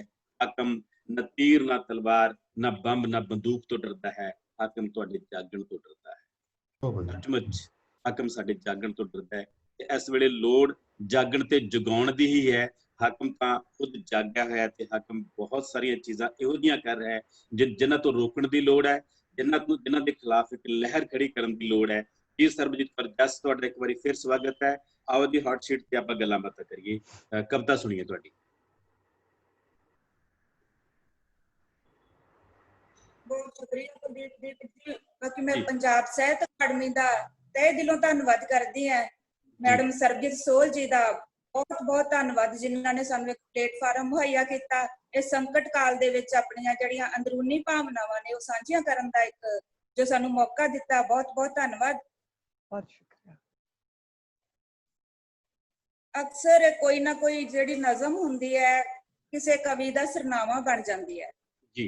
ਇਸ ਤਰ੍ਹਾਂ ਦੀ ਮੇਰੀ ਇੱਕ ਨਜ਼ਮ ਪੰਜਾਬੋ ਮਾਂ ਦਾ ਵਹਿਣ, ਮੈਂ ਉਸ ਦੇ ਸਿਰਫ 2 ਬੰਦ ਸਾਂਝੇ ਕਰਾਂਗੀ। ਪਹਿਲਾਂ ਜੀ ਨਜ਼ਮ ਹੈ, ਕਮਲਿਆ ਪੁੱਤਾ, ਕਮਲਿਆ ਪੁੱਤਾ, ਸਾਡੇ ਕੁੱਲੀ ਚ ਤਾਂ ਯੁਗਾਂ ਯੁਗਾਂਤਰਾਂ ਤੋਂ ਪੁੱਠੇ ਤਵੇ ਵਰਗਾ ਕਾਲਾ ਹਨੇਰਾ, ਤੈਨੂੰ ਚਿੱਟਾ ਕਿਹੜੀ ਗੁੱਠੋਂ ਲੱਭ ਗਿਆ ਵੇ ਮੇਰੇ ਚੋਰ ਪੁੱਤਾ। ਵਾਹ। ਓਹ ਕਮਲਿਆ ਪੁੱਤਾ, ਕਮਲਿਆ ਪੁੱਤਾ, ਮੈਂ ਆਟਾ ਛਾਣਿਆ, ਮੈਂ ਆਟਾ ਛਾਣਿਆ, ਸਾਰੀ ਪਰਾਤ ਚਿੱਟੀ ਚਿੱਟੀ ਹੋ ਗਈ, ਛਾਨਣੀ ਫਿਰ ਖਾਲੀ ਦੀ ਖਾਲੀ, ਮੈਂ ਤੇਰੇ ਛਾਨਣੀ ਹੋਏ ਸਰੀਰ ਚੋਂ ਚਿੱਟਾ ਕਿੰਜ ਛਾਣਾ, ਮੈਂ ਤੇਰੇ ਛਾਨਣੀ ਹੋਏ ਸਰੀਰ ਚੋਂ ਚਿੱਟਾ ਕਿੰਜ ਛਾਣਾ ਵੇ ਮੇਰੇ ਗੋਰਿਆ ਪੁੱਤਾ। ਸਾਰੇ ਦਾ ਸਾਰਾ ਚਿੱਟਾ ਖਾ ਗਿਓ, ਸਾਰੇ ਦਾ ਸਾਰਾ ਚਿੱਟਾ ਖਾ ਗਿਓ, ਹੁਣ ਮੈਂ ਤੇਰੇ ਤੇ ਖੱਫਣ ਕਿਹੜੇ ਰੰਗ ਦਾ ਪਾਵਾਂ, ਓਏ ਹੋਏ ਹੋਏ, ਤੇ ਖੱਫਣ ਕਿਹੜੇ ਰੰਗ ਦਾ ਪਾਵਾਂ। ਆਪਣੀ ਨਜ਼ਮ ਪੇਸ਼ ਕਰ ਰਹੀ ਹਾਂ ਜੀ, ਜ਼ਿੰਦਗੀ ਦੀਆਂ ਨਾਇਕਾਵਾਂ। ਜੀ। ਕੁੜੀਆਂ ਝਨਾਂ ਚ ਡੁੱਬ ਕੇ ਸਿਰਫ ਸੋਹਣੀਆਂ ਬਣ ਕੇ ਨਹੀਂ ਨਿਕਲਦੀਆਂ, ਕੁੜੀਆਂ ਝਨਾਂ ਚ ਡੁੱਬ ਕੇ ਸਿਰਫ ਸੋਹਣੀਆਂ ਬਣ ਕੇ ਨਹੀਂ ਨਿਕਲਦੀਆਂ, ਦਰਦਾਂ ਦੇ ਦਰਿਆ ਚ ਡੁਬਕੀ ਮਾਰ ਕੇ ਕਾਗੋਂ ਹੰਸ ਵੀ ਹੋ ਜਾਂਦੀਆਂ ਨੇ ਕਦੇ ਕਦੇ। ਬਹੁਤ ਅੱਛੇ। ਔਰਤਾਂ ਤਪਦੇ ਥਲਾਂ ਚ ਸੜ ਕੇ ਸਿਰਫ ਸੱਸੀਆਂ ਬਣ ਕੇ ਨਹੀਂ ਨਿਕਲਦੀਆਂ, ਪੀੜਾਂ ਦੇ ਤੰਦੂਰ ਚ ਰੜ ਕੇ ਕੁੰਦਨ ਵੀ ਬਣ ਜਾਂਦੀਆਂ ਨੇ ਸਹਿਜੇ ਸਹਿਜੇ। ਸਿਰਫ ਰਾਂਝੇ ਨੂੰ ਚੂਰੀ ਖਵਾਉਣ ਲਈ ਹੀ ਨਹੀਂ, ਸਿਰਫ ਰਾਂਝੇ ਨੂੰ ਚੂਰੀ ਖਵਾਉਣ ਲਈ ਹੀ ਨਹੀਂ, ਚੌਧਰ ਦੇ ਖਿਲਾਫ ਲੜਨ ਲਈ ਤੇ ਕਿਰਤ ਦੇ ਪੱਖ ਚ ਖੜਨ ਲਈ ਵੀ ਜਨਮੀ ਸੀ ਹੀਰ। ਰਸੋਈ ਦੀ ਧੁਰੀ ਦੁਆਲੇ ਪਰਿਕਰਮਾ ਕਰਦੀ ਦੇ, ਰਸੋਈ ਦੀ ਧੁਰੀ ਦੁਆਲੇ ਪਰਿਕਰਮਾ ਕਰਦੀ ਦੇ, ਭੁਲਾ ਕੇ ਖੁਦ ਦੇ ਹੋਠਾਂ ਤੇ ਜੰਮੀ ਤਰੇ ਚਾਹੁੰਦੀ ਹੈ, ਚਾਹੁੰਦੀ ਹੈ ਪਿਆਸੇ ਪਤੀ ਸ਼ਰਬਤ ਦਾ ਪਾਣੀ, ਤਾਂ ਉਦੋਂ ਉਹ ਮਲਕੀ ਨਹੀਂ ਹੁੰਦੀ, ਤਾਂ ਉਦੋਂ ਉਹ ਮਲਕੀ ਨਹੀਂ ਹੁੰਦੀ, ਭਾਈ ਕਨ੍ਹਈਆ ਦੀ ਵਾਰਸ ਹੁੰਦੀ। ਮਿਰਜੇ ਨਾਲ ਉਦਲ ਕੇ, ਮਿਰਜੇ ਨਾਲ ਉਦਲ ਕੇ, ਜੰਡ ਤੇ ਤੀਰ ਟੰਗ ਕੇ, ਮੱਥੇ ਤੇ ਦਗੇਬਾਜੀ ਦਾ ਕਲੰਕ ਲਵਾ ਕੇ ਸਿਰਫ ਸਹਿਬਾ ਨਹੀਂ ਬਣਦੀਆਂ ਧੀਆਂ, ਨਸ਼ੀਲੀ ਘੋੜੀ ਤੇ ਚੜੇ ਵੀਰ ਸ਼ਮੀਰ ਦੇ ਬੰਜਰ ਖੇਤਾਂ 'ਚ ਕਬੀਲਦਾਰੀ ਦਾ ਹਲਵਾ ਕੇ, ਕੈਂਸਰ ਨਾਲ ਜੂਝਦੇ ਬਾਪ ਦੇ ਠਰੇ ਮੱਥੇ ਤੇ ਸੁਲਗਦਾ ਹੱਥ ਧਰ ਕੇ, ਤੀਰਾਂ ਵਰਗੇ ਨੁਕੀਲੇ ਸੁਪਨਿਆਂ ਨੂੰ ਖੁਦ ਦੀ ਹੀ ਛਾਤੀ 'ਚ ਦਫਨ ਕਰਕੇ, ਜ਼ਿੰਦਗੀ ਦੇ ਰਣ ਖੇਤਰ 'ਚ ਭੀਸ਼ਮ ਪਿਤਾਮਾ ਵੀ ਬਣ ਜਾਂਦੀਆਂ ਨੇ ਧੀਆਂ। ਬਹੁਤ ਅੱਛੇ, ਬਹੁਤ ਵਧੀਆ। ਰੋਮਾਨੀ ਕਿੱਸਿਆਂ ਦੇ ਪੰਨੇ ਨਹੀਂ, ਰੋਮਾਨੀ ਕਿੱਸਿਆਂ ਦੇ ਪੰਨੇ ਨਹੀਂ, ਇਤਿਹਾਸ ਦੀਆਂ ਪਰਤਾਂ ਫਰੋਲ ਕੇ ਵੇਖੋ, ਬਹੁਤ ਹਰਾਏ ਨੇ ਉਹਨਾਂ ਮੁਸੀਬਤਾਂ ਦੇ ਕੋਡੇ ਰਾਖਸ਼, ਮੁਸੀਬਤਾਂ ਦੇ ਕੋਡੇ ਰਾਖਸ਼ ਤੇ ਦੁੱਖਾਂ ਦੇ ਮਹਿਖਾਸੁਰ ਦੈਂਤ। ਯਾਦ ਰੱਖਣਾ, ਯਾਦ ਰੱਖਣਾ, ਯੁੱਧ ਦੇ ਮੈਦਾਨ ਸਿਰਫ ਮਰਦਾਵੇਂ ਪੈਰਾਂ ਲਈ ਰਾਖਵੇਂ ਨਹੀਂ ਹੁੰਦੇ, ਯੁੱਧ ਦੇ ਮੈਦਾਨ ਸਿਰਫ ਮਰਦਾਵੇਂ ਪੈਰਾਂ ਲਈ ਰਾਖਵੇਂ ਨਹੀਂ ਹੁੰਦੇ। ਬਹੁਤ ਅੱਛੇ, ਬਹੁਤ ਅੱਛੇ ਸਰਬਜੀਤ, ਬਾ ਕਮਾਲ ਜੀ। ਸ਼ੁਕਰੀਆ, ਸ਼ੁਕਰੀਆ। ਤੋਂ ਬਾਅਦ ਮੇਰੀ ਇੱਕ ਛੋਟੀ ਜਿਹੀ ਨਜ਼ਮ ਹੈ, ਇਤਰਾਜ਼। ਜੀ। ਉਹਨਾਂ ਨੂੰ ਮੇਰੇ ਮੂੰਹ ਵਿੱਚ ਜ਼ੁਬਾਨ ਹੋਣ ਤੇ ਇਤਰਾਜ਼ ਸੀ, ਉਹਨਾਂ ਨੂੰ ਮੇਰੇ ਮੂੰਹ ਵਿੱਚ ਜ਼ੁਬਾਨ ਹੋਣ ਤੇ ਇਤਰਾਜ਼ ਸੀ, ਸੋ ਉਹਨਾਂ ਮੇਰੀ ਜ਼ੁਬਾਨ ਖਿੱਚ ਲਈ, ਫਿਰ ਮੇਰੇ ਪੋਟਿਆਂ ਚੋਂ ਇੱਕ ਹੋਰ ਜ਼ੁਬਾਨ ਉੱਗ ਆਈ, ਛਿਪਕਲੀ ਦੀ ਪੂਛ ਵਾਂਗ। ਹੁਣ ਮੈਨੂੰ ਕੌਣ ਰੋਕੇਗਾ ਬੋਲਣੋਂ, ਹੁਣ ਮੈਨੂੰ ਕੌਣ ਰੋਕੇਗਾ ਬੋਲਣੋਂ। ਵਾਹ, ਬਹੁਤ ਵਧੀਆ। ਆਪਣੀਆਂ 4-5 ਬੋਲੀਆਂ ਸਾਂਝੀਆਂ ਕਰਾਂਗੀ। ਜੀ। ਪਹਿਲੀ ਬੋਲੀ ਮੇਰੇ ਵਡੇਰਿਆਂ ਦੇ ਨਾਮ, ਜਿਹੜੇ 47 ਵੇਲੇ ਆਏ ਸੀ, ਆਪਣਾ ਦੇਸ਼ ਆਪਣਾ ਸਭ ਕੁਝ ਛੱਡ ਕੇ। ਮੇਰੀ ਲਹਿੰਦੇ ਵਿੱਚ ਈਦ ਗਵਾਚੀ, ਮੇਰੀ ਲਹਿੰਦੇ ਵਿੱਚ ਈਦ ਗਵਾਚੀ, ਮੈਂ ਚੜ੍ਹਦੇ ਚ ਰਿੰਨਾਂ ਸੇਵੀਆਂ। ਵਾਹ, ਬਹੁਤ ਵਧੀਆ। ਨੈਣੀ ਸੁਰਮਾ ਨੂਰ ਦਾ ਪਾ ਕੇ, ਨੈਣੀ ਸੁਰਮਾ ਨੂਰ ਦਾ ਪਾ ਕੇ, ਮੈਂ ਨੇਰਿਆਂ ਦੀ ਗਲੀ ਲੰਘਦੀ, ਤੂਣੀ ਦੇ ਦੀ ਤੁਖਾ ਕੇ ਜੱਟ ਦੁਖੀਆ, ਤੂਣੀ ਦੇ ਦੀ ਤੁਖਾ ਕੇ ਜੱਟ ਦੁਖੀਆ, ਸਿਵਿਆਂ ਚ ਤਪ ਕਰਦਾ। ਗਿੱਚੀ ਵਿੱਚ ਮਾਂ ਅਕਲ ਦਾ ਵਾਸਾ, ਗਿੱਚੀ ਵਿੱਚ ਮਾਂ ਅਕਲ ਦਾ ਵਾਸਾ, ਨੀ ਹੌਲੀ ਹੌਲੀ ਗੁੰਦ ਮੀਡੀਆਂ, ਨੀ ਹੌਲੀ ਹੌਲੀ ਗੁੰਦ ਮੀਡੀਆਂ। ਅਖੀਰਲੀ ਬੋਲੀਏ ਜੀ, ਗੂਠਾ ਬਾਪੂ ਦਾ ਹਵਾਈ ਅੱਡਾ ਬਣਿਆ, ਗੂਠਾ ਬਾਪੂ ਦਾ ਹਵਾਈ ਅੱਡਾ ਬਣਿਆ, ਤੇ ਪੁੱਤਾਂ ਦੇ ਜਹਾਜ਼ ਉੱਡ ਗਏ, ਤੇ ਪੁੱਤਾਂ ਦੇ ਜਹਾਜ਼ ਉੱਡ ਗਏ, ਗੂਠਾ ਬਾਪੂ ਦਾ ਹਵਾਈ ਅੱਡਾ ਬਣਿਆ। ਸ਼ੁਕਰੀਆ ਜੀ। ਬਹੁਤ ਵਧੀਆ ਸਰਬਜੀਤ ਬਹੁਤ ਅੱਛੇ ਸਰਬਜੀਤ। ਬਹੁਤ ਸੱਚੀ ਮੁੱਚੀ ਬਹੁਤ ਵਧੀਆ, ਸਾਰੀਆਂ ਬਹੁਤ ਵਧੀਆ ਰਚਨਾਵਾਂ ਸੀ। ਸਾਨੂੰ ਉਮੀਦ ਹੈ ਤੁਸੀਂ ਅਗਲੇ ਭਵਿੱਖ ਦੇ ਵਿੱਚ ਵੀ ਇਸੇ ਤਰ੍ਹਾਂ ਦੀਆਂ ਖੂਬਸੂਰਤ ਰਚਨਾਵਾਂ ਪੰਜਾਬੀ ਮਾਂ ਬੋਲੀ ਦੀ ਝੋਲੀ ਚ ਪਾਉਂਗੇ। ਪਾਲੀ ਸਾਹਿਬ, ਹੁਣ ਤੁਹਾਨੂੰ ਅਸੀਂ ਹੌਟ ਸੀਟ ਤੇ ਲੈ ਰਹੇ ਹਾਂ। ਆਪਾਂ ਖੁੱਲੀਆਂ ਗੱਲਾਂ ਬਾਤਾਂ ਕਰਦੀਆਂ ਨੇ। ਹੁਣ ਲਗਭਗ 45 ਮਿੰਟ ਦੇ ਕਰੀਬ ਆਪਣੇ ਕੋਲ ਸਮਾਂ ਹੈ। ਮੈਂ ਗੱਲ ਸ਼ੁਰੂ ਕਰਦਾ ਜਿੱਥੋਂ ਸਰਬਜੀਤ ਜੱਸ ਨੇ ਕਹੀ ਸੀ ਕਿ ਮੇਰੀ ਲਹਿੰਦੇ ਵਿੱਚ ਈਦ ਗਵਾਚੀ ਤੇ ਚੜ੍ਹਦੇ ਚ ਰਿੰਨਾਂ ਸੇਵੀਆਂ। ਤੁਹਾਡੇ ਪੁਰਖੇ ਵੀ ਕਿਤੇ 47 ਦੀ ਤਕਲੀਫ ਝੱਲ ਕੇ ਉਸ ਸ਼ਹਿਰ ਦੇ ਵਿੱਚ ਆਏ ਸੀ, ਜਿਹੜੇ ਸ਼ਹਿਰ ਬਾਰੇ ਮੈਂ ਬਚਪਨ ਚ ਗੀਤ ਸੁਣਦਾ ਹੁੰਦਾ ਸੀ ਕਿ ਜੈਤੋਂ ਵਾਲੇ ਤਾਰੀ ਵਾਂਗੂ ਧਰਮਰਾਜ ਬਣ ਪੈਂਦਾ ਸੀ। ਉਹ ਤਾਰੀ ਚਾਚਾ ਮੇਰਾ ਚਾਚਾ ਤਾਰੀ, ਮੈਂ ਉਹਨਾਂ ਦਾ ਭਤੀਜਾ। ਤੇ ਉਸ ਜੈਤੋਂ ਤੋਂ ਚੱਲ ਕੇ ਤੁਸੀਂ ਪੂਰੇ ਵਿਸ਼ਵ ਪੱਧਰ ਤੱਕ ਆਪਣੇ ਨਾਟਕ ਰੰਗਮੰਚ ਦਾ ਡੰਕਾ ਵਜਾਇਆ। ਕੀ ਮਹਿਸੂਸ ਕਰਦੇ ਹੋ? ਚੰਗਾ ਲੱਗਦਾ, ਵਧੀਆ। ਮਤਲਬ ਕਿ ਇਹੀ ਫੀਲਿੰਗ ਵਧੀਆ ਹੈ ਕਿ ਅਸੀਂ, ਮੇਰਾ ਇਹੋ ਜਿਹਾ ਪਰਿਵਾਰ ਸੀਗਾ ਜਿਹੜਾ ਬਹੁਤ, ਮਤਲਬ ਕਿ ਸਾਰਾ ਕੁਝ ਉਜੜ ਗਿਆ ਸੀ, ਉੱਧਰ ਜਾਨ ਬਚ ਗਈ। ਉਹ ਵੀ ਇਸ ਕਰਕੇ ਮੇਰਾ ਦਾਦਾ ਜਿਹੜਾ ਸੀਗਾ ਉਹ ਵਪਾਰੀ ਸੀਗਾ, ਤੇ ਉਹ ਊਠਾਂ ਦੇ ਉੱਪਰ ਸਮਾਨ ਇੱਧਰੋਂ ਲੱਦ ਕੇ ਉੱਧਰ ਕਾਬਲ ਕੰਧਾਰ ਤੱਕ ਲੈ ਕੇ ਜਾਂਦਾ ਸੀ, ਉੱਧਰੋਂ ਇੱਧਰ ਆਉਂਦਾ ਸੀਗਾ। ਤੇ ਉਹ ਵਪਾਰੀ ਹੋਣ ਕਰਕੇ ਉਹਨਾਂ ਨੂੰ ਕੁਝ ਚੀਜ਼ਾਂ ਦਾ ਪਹਿਲਾਂ ਅਹਿਸਾਸ ਹੋ ਜਾਂਦਾ ਸੀ। ਤੇ ਉਹ ਲੇਕਿਨ ਫਿਰ ਵੀ ਉਹ ਮਹਾਤਮਾ ਗਾਂਧੀ ਜੀ ਦੇ ਇਸ ਵਾਅਦੇ ਤੇ ਬੈਠੇ ਰਹੇ ਕਿ ਪਾਕਿਸਤਾਨ ਮੇਰੀ ਲਾਸ਼ ਤੇ ਬਣੂਗਾ। ਔਰ ਆਖਰੀ ਮੌਕੇ ਤੇ ਜਦੋਂ ਗਾਂਧੀ ਜੀ ਬੈਕ ਆਊਟ ਕਰ ਗਏ ਤੇ ਫਿਰ ਮੇਰੇ ਉਹ ਸਾਰੀ ਫੈਮਿਲੀ ਫਸ ਗਈ। ਲੇਕਿਨ ਮੇਰਾ ਦਾਦਾ ਜਿਹੜਾ ਸੀ ਉਹ ਥੋੜਾ ਜਿਹਾ ਸਿਆਣਾ ਸੀ, ਉਸਨੇ ਬਸ ਕੁਛ ਨਹੀਂ ਬਚਾਉਣ ਦੀ ਕੋਸ਼ਿਸ਼ ਕੀਤੀ ਤੇ ਉਹ ਸਾਰਾ ਕੁਝ ਛੱਡ ਕੇ ਇੱਧਰ ਆ ਗਏ। ਬਸ ਇੱਧਰ ਫਿਰ ਉਹ ਬਹੁਤ ਸਟਰਗਲ ਵਾਲਾ ਟਾਈਮ ਸੀ। ਸਾਡੇ ਪਰਿਵਾਰ ਦੇ ਵਿੱਚ ਕੋਈ ਪੜ੍ਹਿਆ ਲਿਖਿਆ ਨਹੀਂ ਸੀ। ਮੈਨੂੰ ਲੱਗਦਾ ਮੈਂ ਕਾਲਜ ਜਾਣ ਵਾਲਾ ਪਹਿਲਾ ਸ਼ਖਸ ਸੀ। ਬਹੁਤ ਲੰਬਾ ਚੌੜਾ ਪਰਿਵਾਰ ਸੀ। ਸਾਡੇ ਚਾਚੇ ਤਾਏ ਸਾਰੇ ਇਕੱਠੇ ਰਹਿੰਦੇ ਸੀ। ਅਸੀਂ ਕੋਈ ਇਹ ਮੰਨ ਕੇ ਚੱਲੋ 500-700 ਲੋਕ, ਤੇ ਉਹਨਾਂ ਵਿੱਚੋਂ ਮੈਂ ਪਹਿਲਾ ਸੀ ਜਿਹੜਾ ਕਾਲਜ ਦੇ ਵਿੱਚ ਗਿਆ। ਤੇ ਪਤਾ ਨਹੀਂ ਕਦੋਂ ਮੈਨੂੰ ਆਹ ਲਿਖਣ ਦੀ, ਬਚਪਨ ਤੋਂ ਪੜ੍ਹਨ ਦੀ ਆਦਤ ਪਈ ਤੇ ਫਿਰ ਉਹ ਲਿਖਣ 'ਚ ਬਦਲ ਗਈ ਔਰ ਉਸਨੇ ਮੇਰੀ ਜ਼ਿੰਦਗੀ ਬਦਲਤੀ। ਮੇਰੇ ਬਹੁਤੇ ਰਿਸ਼ਤੇਦਾਰ ਹਾਲੇ ਵੀ ਜੈਤੋ 'ਚ ਨੇ। ਹੁਣ ਮੇਰੇ ਭਤੀਜੇ ਪੜ੍ਹ ਲਿਖ ਕੇ ਬਾਹਰ ਦੇਸ਼ਾਂ ਚਲੇ ਗਏ ਔਰ ਕੁਝ ਚੰਗੇ ਕੰਮ ਕਰਨ ਲੱਗ ਪਏ। ਲੇਕਿਨ ਮੇਰੇ ਬਜ਼ੁਰਗ ਹਾਲੇ ਵੀ ਉਹੀ ਛੋਟੇ, ਜਿਨ੍ਹਾਂ ਨੂੰ ਕੰਮ ਕਹਿ ਦਿੰਦੇ ਆ, ਸਬਜ਼ੀ ਵਗੈਰਾ ਵੇਚਣ ਦਾ, ਫਰੂਟ ਦਾ, ਉਹੀ ਅੱਜ ਵੀ ਉਹੀ ਕਰਦੇ ਨੇ। ਜਿਵੇਂ ਇੱਥੇ ਮੈਂ ਕੁਛ ਵੀ ਹੋਵਾਂ, ਜੈਤੋ ਮੈਂ ਜਾਵਾਂ ਤਾਂ ਨਾ ਲੋਕੀ ਅੱਜ ਵੀ ਮੇਰੀ ਪਛਾਣ ਉਹੀ ਦਿੰਦੇ ਨੇ, ਉਹ ਸਬਜ਼ੀ ਵਾਲਿਆਂ ਦਾ ਮੁੰਡਾ। ਕਿਆ ਬਾਤ ਹੈ ਜੀ, ਕਿਆ ਬਾਤ ਹੈ, ਕਿਆ ਬਾਤ ਹੈ। ਸਬਜ਼ੀ ਵਾਲਿਆਂ ਦਾ ਮੁੰਡਾ ਦੇਸ਼ਾਂ ਵਿਦੇਸ਼ਾਂ ਤੱਕ ਪਹੁੰਚ ਗਿਆ ਆਪਣੀ ਕਲਾ ਕਰਕੇ, ਆਪਣੀ ਸਿਰਜਣਾ ਕਰਕੇ। ਸਾਨੂੰ ਇਸ ਗੱਲ ਤੇ ਬਹੁਤ ਮਾਣ ਹੈ। ਪਾਲੀ ਸਾਹਿਬ, ਆਪਣਾ ਅੱਜ ਦਾ ਟੌਪਿਕ ਹੈ ਨੌਜਵਾਨ ਪੀੜ੍ਹੀ ਦੇ ਦ੍ਰਿਸ਼ ਮਾਧਿਅਮ। ਤੇ ਦ੍ਰਿਸ਼ ਮਾਧਿਅਮ ਨੂੰ ਜਦੋਂ ਮੈਂ ਦੇਖਦਾ, ਅੱਜ ਕੱਲ੍ਹ 3-4 ਰੂਪਾਂ ਦੇ ਵਿੱਚ ਦ੍ਰਿਸ਼ ਸਾਡੇ ਸਾਹਮਣੇ ਆ ਰਹੇ ਨੇ। ਇੱਕ ਦ੍ਰਿਸ਼ ਨਾਟਕ ਦਾ ਹੈ, ਇੱਕ ਦ੍ਰਿਸ਼ ਗਾਇਕੀ ਦਾ ਹੈ, ਇੱਕ ਦ੍ਰਿਸ਼ ਫਿਲਮਾਂ ਤੇ ਟੀਵੀਆਂ ਦਾ ਹੈ। ਤਿੰਨਾਂ ਦ੍ਰਿਸ਼ਾਂ ਦੇ ਵਿੱਚ ਨੌਜਵਾਨ ਹੈ, ਪਰ ਤਿੰਨਾਂ 'ਚ ਨੌਜਵਾਨ ਵੱਖਰੀ ਤਰ੍ਹਾਂ ਦਾ ਹੈ। ਤੁਸੀਂ ਕੀ ਮਹਿਸੂਸ ਕਰਦੇ ਹੋ, ਕਿਉਂਕਿ ਤੁਸੀਂ ਤਿੰਨੇ ਮਾਧਿਅਮ ਨਾਲ ਜੁੜੇ ਹੋਏ ਹੋ? ਤਿੰਨਾਂ ਮਾਧਿਅਮ ਵਿੱਚ ਨੌਜਵਾਨ ਦਾ ਦ੍ਰਿਸ਼ ਵੱਖਰਾ ਕਿਵੇਂ ਹੈ? ਤੁਸੀਂ ਡਾਕਟਰ ਸਾਹਿਬ ਆਪਣੇ ਵੱਲੋਂ ਗੱਲ ਬਿਲਕੁਲ ਕਲੀਅਰ ਕਰਤੀ ਹੈ। ਇਹਨਾਂ ਦੇ ਵਿੱਚ ਸੱਚੀ ਮੁੱਚੀ ਵੱਖਰਾ ਨੌਜਵਾਨ ਹੈ। ਉਦਾਹਰਨ ਦੇ ਤੌਰ ਤੇ ਥੀਏਟਰ ਵਿੱਚ ਜਿਹੜਾ ਨੌਜਵਾਨ ਹੈ ਉਹ ਅੱਜ ਵੀ ਸਿੰਸੀਅਰ ਹੈ। ਅਸੀਂ ਜਾਣਦੇ ਹਾਂ ਕਿ ਥੀਏਟਰ ਇੱਕ ਇੰਟੈਲੈਕਚੁਅਲ ਦਰਸ਼ਕਾਂ ਦਾ, ਔਰ ਇੰਟੈਲੈਕਚੁਅਲ ਕਰਨ ਵਾਲੇ ਵੀ ਇੰਟੈਲੈਕਚੁਅਲ ਨੇ ਔਰ ਦੇਖਣ ਵਾਲੇ ਵੀ ਉਸ ਨੂੰ ਸਧਾਰਨ ਲੋਕ ਨਹੀਂ ਨੇ। ਤਾਂ ਉੱਥੇ ਜਿਹੜਾ ਨੌਜਵਾਨ ਹੈ ਉਹ ਬਹੁਤ ਜਲਦੀ ਸੀਰੀਅਸ ਹੋ ਜਾਂਦਾ, ਚਾਹੇ ਉਹ ਲੈਫਟਿਸਟ ਹੋ ਜਾਏ, ਚਾਹੇ ਉਹ ਸਾਹਿਤ ਨਾਲ ਜੁੜ ਜਾਏ, ਕਲਾ ਨਾਲ ਜੁੜ ਜਾਏ, ਚਾਹੇ ਉਹ ਨਾਰੀਵਾਦੀ ਮੂਵਮੈਂਟਾਂ ਨਾਲ ਜੁੜ ਜਾਏ, ਜਿਵੇਂ ਆਮ ਤੌਰ 'ਤੇ ਥੀਏਟਰ ਦੀਆਂ ਕੁੜੀਆਂ ਜੁੜ ਜਾਂਦੀਆਂ ਨੇ। ਤਾਂ ਜਿਹੜਾ ਉੱਥੇ ਨੌਜਵਾਨ ਹੈ ਨਾ, ਉਹ ਸੁਚੇਤ ਹੈ ਨਾ। ਉਹ ਥੀਏਟਰ ਦੇ ਵਿੱਚ ਜਿਹੜਾ ਨੌਜਵਾਨ ਹੈ ਉਹ ਬਹੁਤ ਸੁਚੇਤ ਨੌਜਵਾਨ ਹੈ। ਉਹ ਆਲੇ ਦੁਆਲੇ ਕੀ ਵਾਪਰਦਾ ਉਹਦੇ ਨਾਲ ਉਹਦਾ ਕੰਸਰਨ ਹੈ। ਕਦੇ ਕਦੇ ਮੈਨੂੰ ਇਹ ਲੱਗਦਾ ਹੁੰਦਾ ਕਿ ਜਿਹੜੇ ਨਾਟਕ ਵਾਲੇ ਬੱਚੇ ਨੇ ਉਹ ਬਹੁਤ ਜ਼ਿਆਦਾ ਵੋਕਲ ਹੁੰਦੇ ਨੇ, ਉਹ ਬਹੁਤ ਡੇਰਿੰਗ ਹੁੰਦੇ ਨੇ, ਬਹੁਤ ਲੜਾਕੇ ਹੁੰਦੇ ਨੇ, ਫਾਇਰੀ ਹੁੰਦੇ ਨੇ। ਤੁਸੀਂ ਦੇਖ ਸਕਦੇ ਹੋ ਮੇਰੀ ਪੰਜਾਬ ਯੂਨੀਵਰਸਿਟੀ ਦਾ ਥੀਏਟਰ ਡਿਪਾਰਟਮੈਂਟ ਹੈ।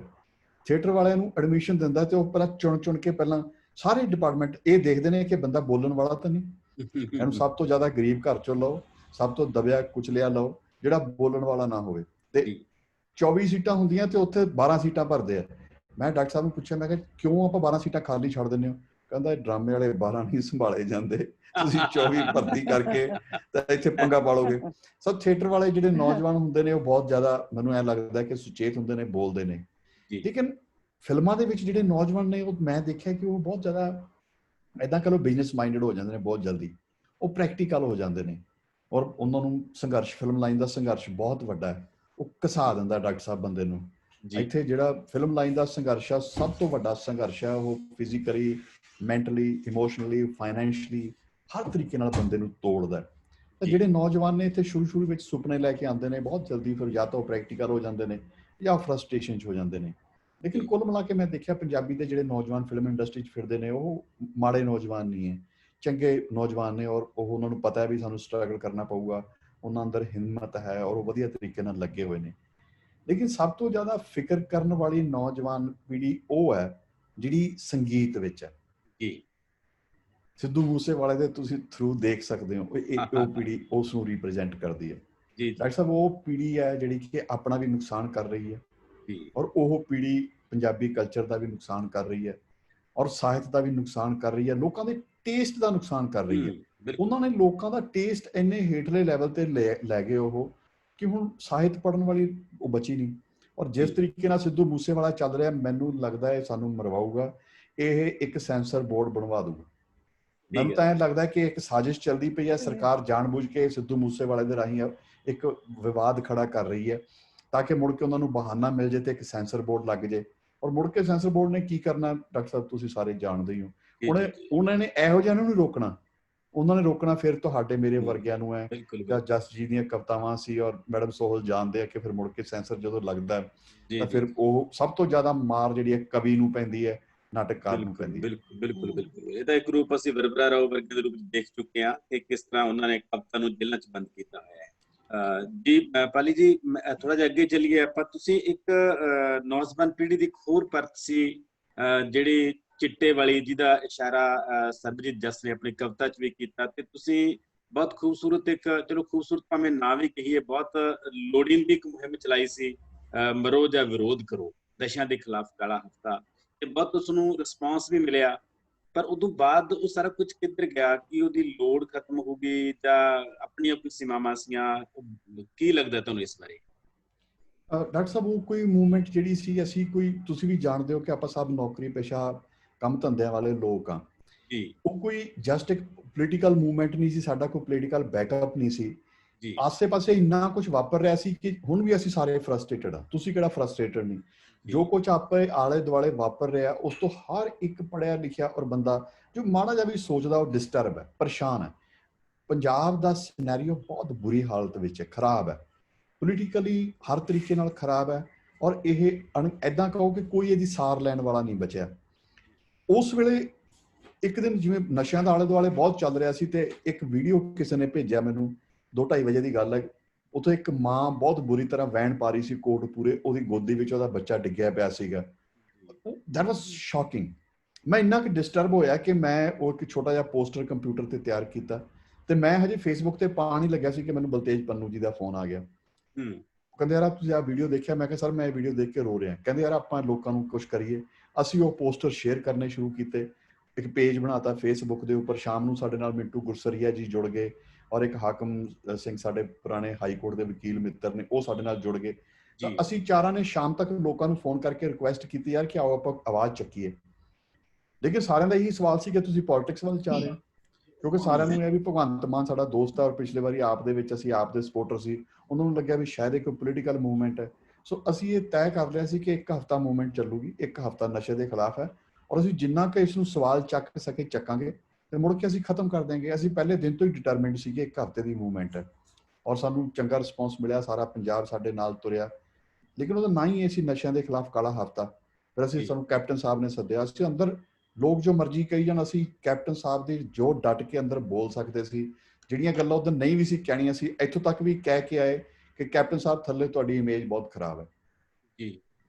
ਇੰਨਾ ਬਲੰਟਲੀ ਬੋਲ ਕੇ ਆਏ ਔਰ ਇਹ ਨਾ ਲੋਕੀ ਸੋਚਣ ਕਿ ਅਸੀਂ ਕੁਛ ਨਹੀਂ ਕਰਕੇ ਆਏ। ਅਸੀਂ ਬਕਾਇਦਾ ਅੰਦਰ ਲਿਖ ਕੇ ਦੇ ਕੇ ਆਏ, ਕੈਪਟਨ ਸਾਹਿਬ ਤੋਂ ਰਿਸੀਵ ਕਰਾ ਕੇ ਲੈ ਕੇ ਆਏ ਸਾਰੀਆਂ ਗੱਲਾਂ। ਔਰ ਜਦੋਂ ਹਫਤਾ ਹੋਇਆ ਕੈਪਟਨ ਸਾਹਿਬ ਨੇ ਜੋ ਪ੍ਰੋਮਿਸ ਕੀਤੀ ਸੀ ਥੋੜੇ ਬਹੁਤੇ ਉਹਨਾਂ ਨੇ ਨਿਭਾਏ, ਬਹੁਤੇ ਤਾਂ ਖੈਰ ਉਹਨਾਂ ਨੇ ਕੀ ਨਿਭਾਣੇ ਸੀ, ਤੇ ਹਫਤੇ ਬਾਅਦ ਉਹ ਮੂਵਮੈਂਟ ਖਤਮ ਹੋ ਗਈ। ਪਰ ਡਾਕਟਰ ਸਾਹਿਬ ਮੁੱਦਾ ਸਟੈਂਡ ਕਰਦਾ ਹੈ, ਇਹ ਸਪੇਸ ਨੂੰ ਭਰੂਗਾ ਕੌਣ ਫਿਰ ਹੁਣ ਉਹੀ ਪ੍ਰੋਬਲਮ ਆਉਂਦੀ ਹੈ। ਜਦੋਂ ਅਸੀਂ ਉਹ ਮੂਵਮੈਂਟ ਸ਼ੁਰੂ ਕੀਤੀ 7ਵੇਂ ਦਿਨ ਤਾਂ ਮੈਨੂੰ ਲੋਕਾਂ ਨੇ ਲੀਡਰ ਸਮਝ ਲਿਆ ਆਪਣਾ ਕਿ ਤੁਸੀਂ ਹੁਣ ਅੱਗੇ ਲੱਗੋ। ਹੁਣ ਪ੍ਰੋਬਲਮ ਇਹ ਹੈ ਕਿ ਪੰਜਾਬ ਦੇ ਲੋਕ ਇੰਨੇ ਕੁ ਦੁਖੀ ਹੈ, ਇੰਨੇ ਕੁ ਸਤੇ ਪਏ ਆ ਸਮੱਸਿਆਵਾਂ ਤੋਂ, ਕਿ ਜਿਹੜਾ ਬੰਦਾ ਮਾੜਾ ਜਿਹਾ ਉਹਦੇ ਲਈ ਬੋਲਦਾ ਹੈ ਤੇ ਫਿਰ ਡਾਕਟਰ ਸਾਹਿਬ ਉਸ ਤੋਂ ਉਮੀਦ ਕਰਨ ਲੱਗ ਪੈਂਦੇ ਆ। ਉਹਨਾਂ ਦਿਨਾਂ ਦੇ ਵਿੱਚ ਮੇਰੇ ਕੋਲੋਂ ਇੰਨੀਆਂ ਜ਼ਿਆਦਾ ਉਮੀਦਾਂ ਸੀ, ਉਹਨਾਂ ਨੇ ਮੈਨੂੰ ਲੀਡਰ ਮੰਨਣਾ ਸ਼ੁਰੂ ਕਰਤਾ, ਜਦੋਂ ਕਿ ਮੈਂ ਪੋਲਿਟਿਕਸ ਮੇਰੀ ਲਾਈਨ ਨਹੀਂ ਹੈ। ਹੁਣ ਵੀ ਤੁਸੀਂ ਕਹਿ ਰਹੇ ਹੋ ਮੈਂ ਫੇਸਬੁੱਕ ਤੇ ਬਹੁਤ ਲਿਖਦਾ, ਪਿਛਲੇ ਇੱਕ ਹਫ਼ਤੇ ਤੋਂ ਮੈਂ ਲਿਖਣਾ ਬੰਦ ਕੀਤਾ ਹੋਇਆ। ਮੈਨੂੰ ਰੋਜ਼ 10 ਫੋਨ ਆਉਂਦੇ ਆ, ਸਾਨੂੰ ਆਹ ਪ੍ਰੋਬਲਮ ਹੈ, ਤੁਸੀਂ ਆਹ ਕਰੋ। ਮੈਂ ਉਹਨੂੰ ਦੱਸਦਾ ਯਾਰ ਮੈਂ ਲੀਡਰ ਨਹੀਂ ਬਣ ਸਕਦਾ, ਮੈਂ ਪੋਲਿਟਿਕਸ 'ਚ ਨਹੀਂ ਜਾਣਾ, ਹੈ ਨਾ, ਮੇਰੀ ਲਾਈਨ ਨਹੀਂ ਹੈ। ਮੈਂ ਇੱਕ ਜਿੰਨੇ ਕਿ ਮੈਨੂੰ ਸਮਝ ਹੈਗੀ ਮੈਂ ਬੋਲ ਦਿੰਦਾ। ਮੈਂ ਕਹਿੰਦਾ ਕਿ ਬੋਲਦੇ ਰਹਿਣਾ ਸਾਡਾ ਜ਼ਰੂਰੀ ਹੈ ਸਾਰੇ, ਔਰ ਇਹ ਮੇਰੇ ਇਕੱਲੇ ਨਾਲ ਨਹੀਂ ਗੱਲ ਬਣਨੀ। ਤੁਸੀਂ ਇੰਨੇ ਸਾਰੇ 5 7 10 12 ਹੋਰ ਮੇਰੇ ਨਾਲ ਸਾਹਿਤਕਾਰ ਜੁੜੇ ਹੋਏ ਹੋ।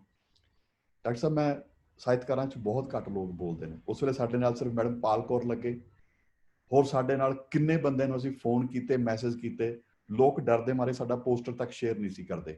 ਫਿਰ ਉਹਦੇ ਵਿੱਚ ਕੀ ਹੁੰਦਾ ਕਿ ਮੇਰੇ ਵਰਗੇ ਇੱਕ ਦੋ ਵੱਜ ਜਾਂਦੇ ਆ, ਫਿਰ ਉਹਨਾਂ ਨੂੰ ਅਕਾਲੀ ਰਗੜ ਦਿੰਦੇ ਆ, ਫਿਰ ਉਹ ਪੋਲੀਟੀਕਲੀ ਦੁਸ਼ਮਣ ਬਣ ਜਾਂਦੇ ਆ ਤੁਹਾਡੇ। ਮੇਰੇ ਨਾਲ ਜੋ ਹੋਇਆ, ਮੇਰੇ ਪੂਰੇ ਪਰਿਵਾਰ ਨਾਲ, ਮੇਰੇ ਬੱਚੇ ਤੱਕ ਨਹੀਂ ਉਹਨਾਂ ਨੇ ਛੱਡੇ, ਇਹ ਸਾਰੇ ਨੂੰ ਭੁਗਤਣਾ ਪੈਂਦਾ। ਫਿਰ ਡਾਕਟਰ ਸਾਹਿਬ ਇਸ ਕਰਕੇ ਇਹ ਆ ਵੀ ਹੁਣ ਜਿੰਨੀ ਕੁ ਸਮਰੱਥਾ ਹੈ ਬੋਲੀ ਜਾਈਦੀ ਹੈ।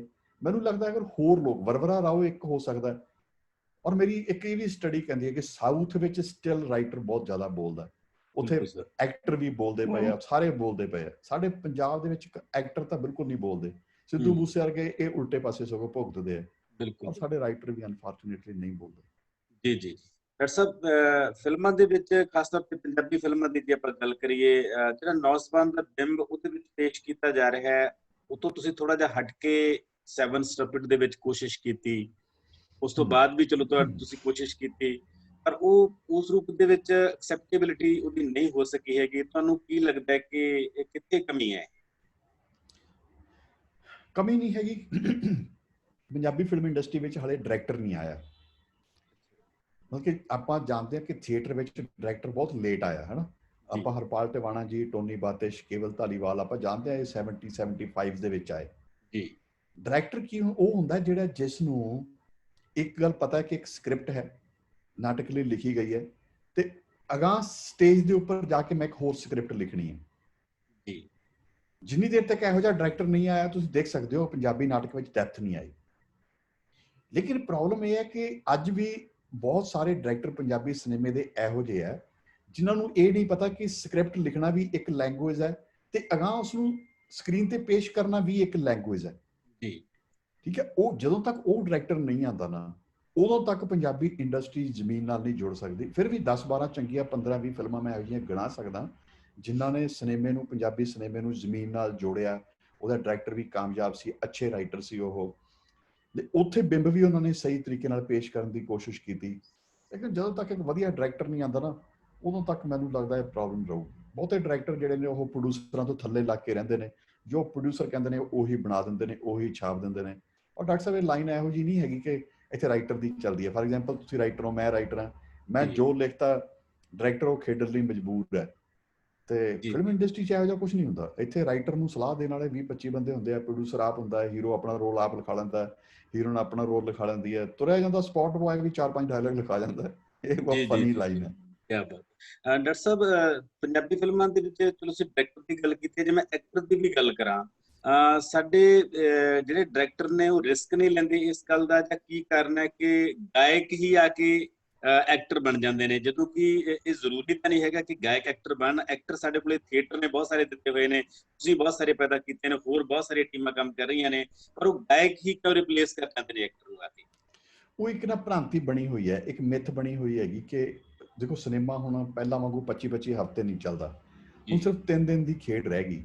ਸ਼ੁੱਕਰਵਾਰ ਫਿਲਮ ਰਿਲੀਜ਼ ਹੁੰਦੀ ਹੈ, ਸ਼ਨੀਵਾਰ ਤੱਕ, ਐਤਵਾਰ ਤੱਕ ਪਾਸਾ ਹੋ ਜਾਂਦਾ, ਇੱਕ ਪਾਸਾ ਹੋ ਜਾਂਦਾ। ਹੁਣ ਚਾਹੇ ਕੁਛ ਵੀ ਹੈ, ਇੱਕ ਪ੍ਰੋਡਿਊਸਰ ਜਿਹੜਾ 2.5 3 4 ਕਰੋੜ ਰੁਪਏ ਲਗਾਉਂਦਾ, ਉਹਦਾ ਇੱਕ ਡਰ ਹੁੰਦਾ ਕਿ ਪਹਿਲੇ 3 4 ਦਿਨ ਲੋਕ ਸਿਨੇਮੇ ਤੱਕ ਕਿਵੇਂ ਆਉਣਗੇ।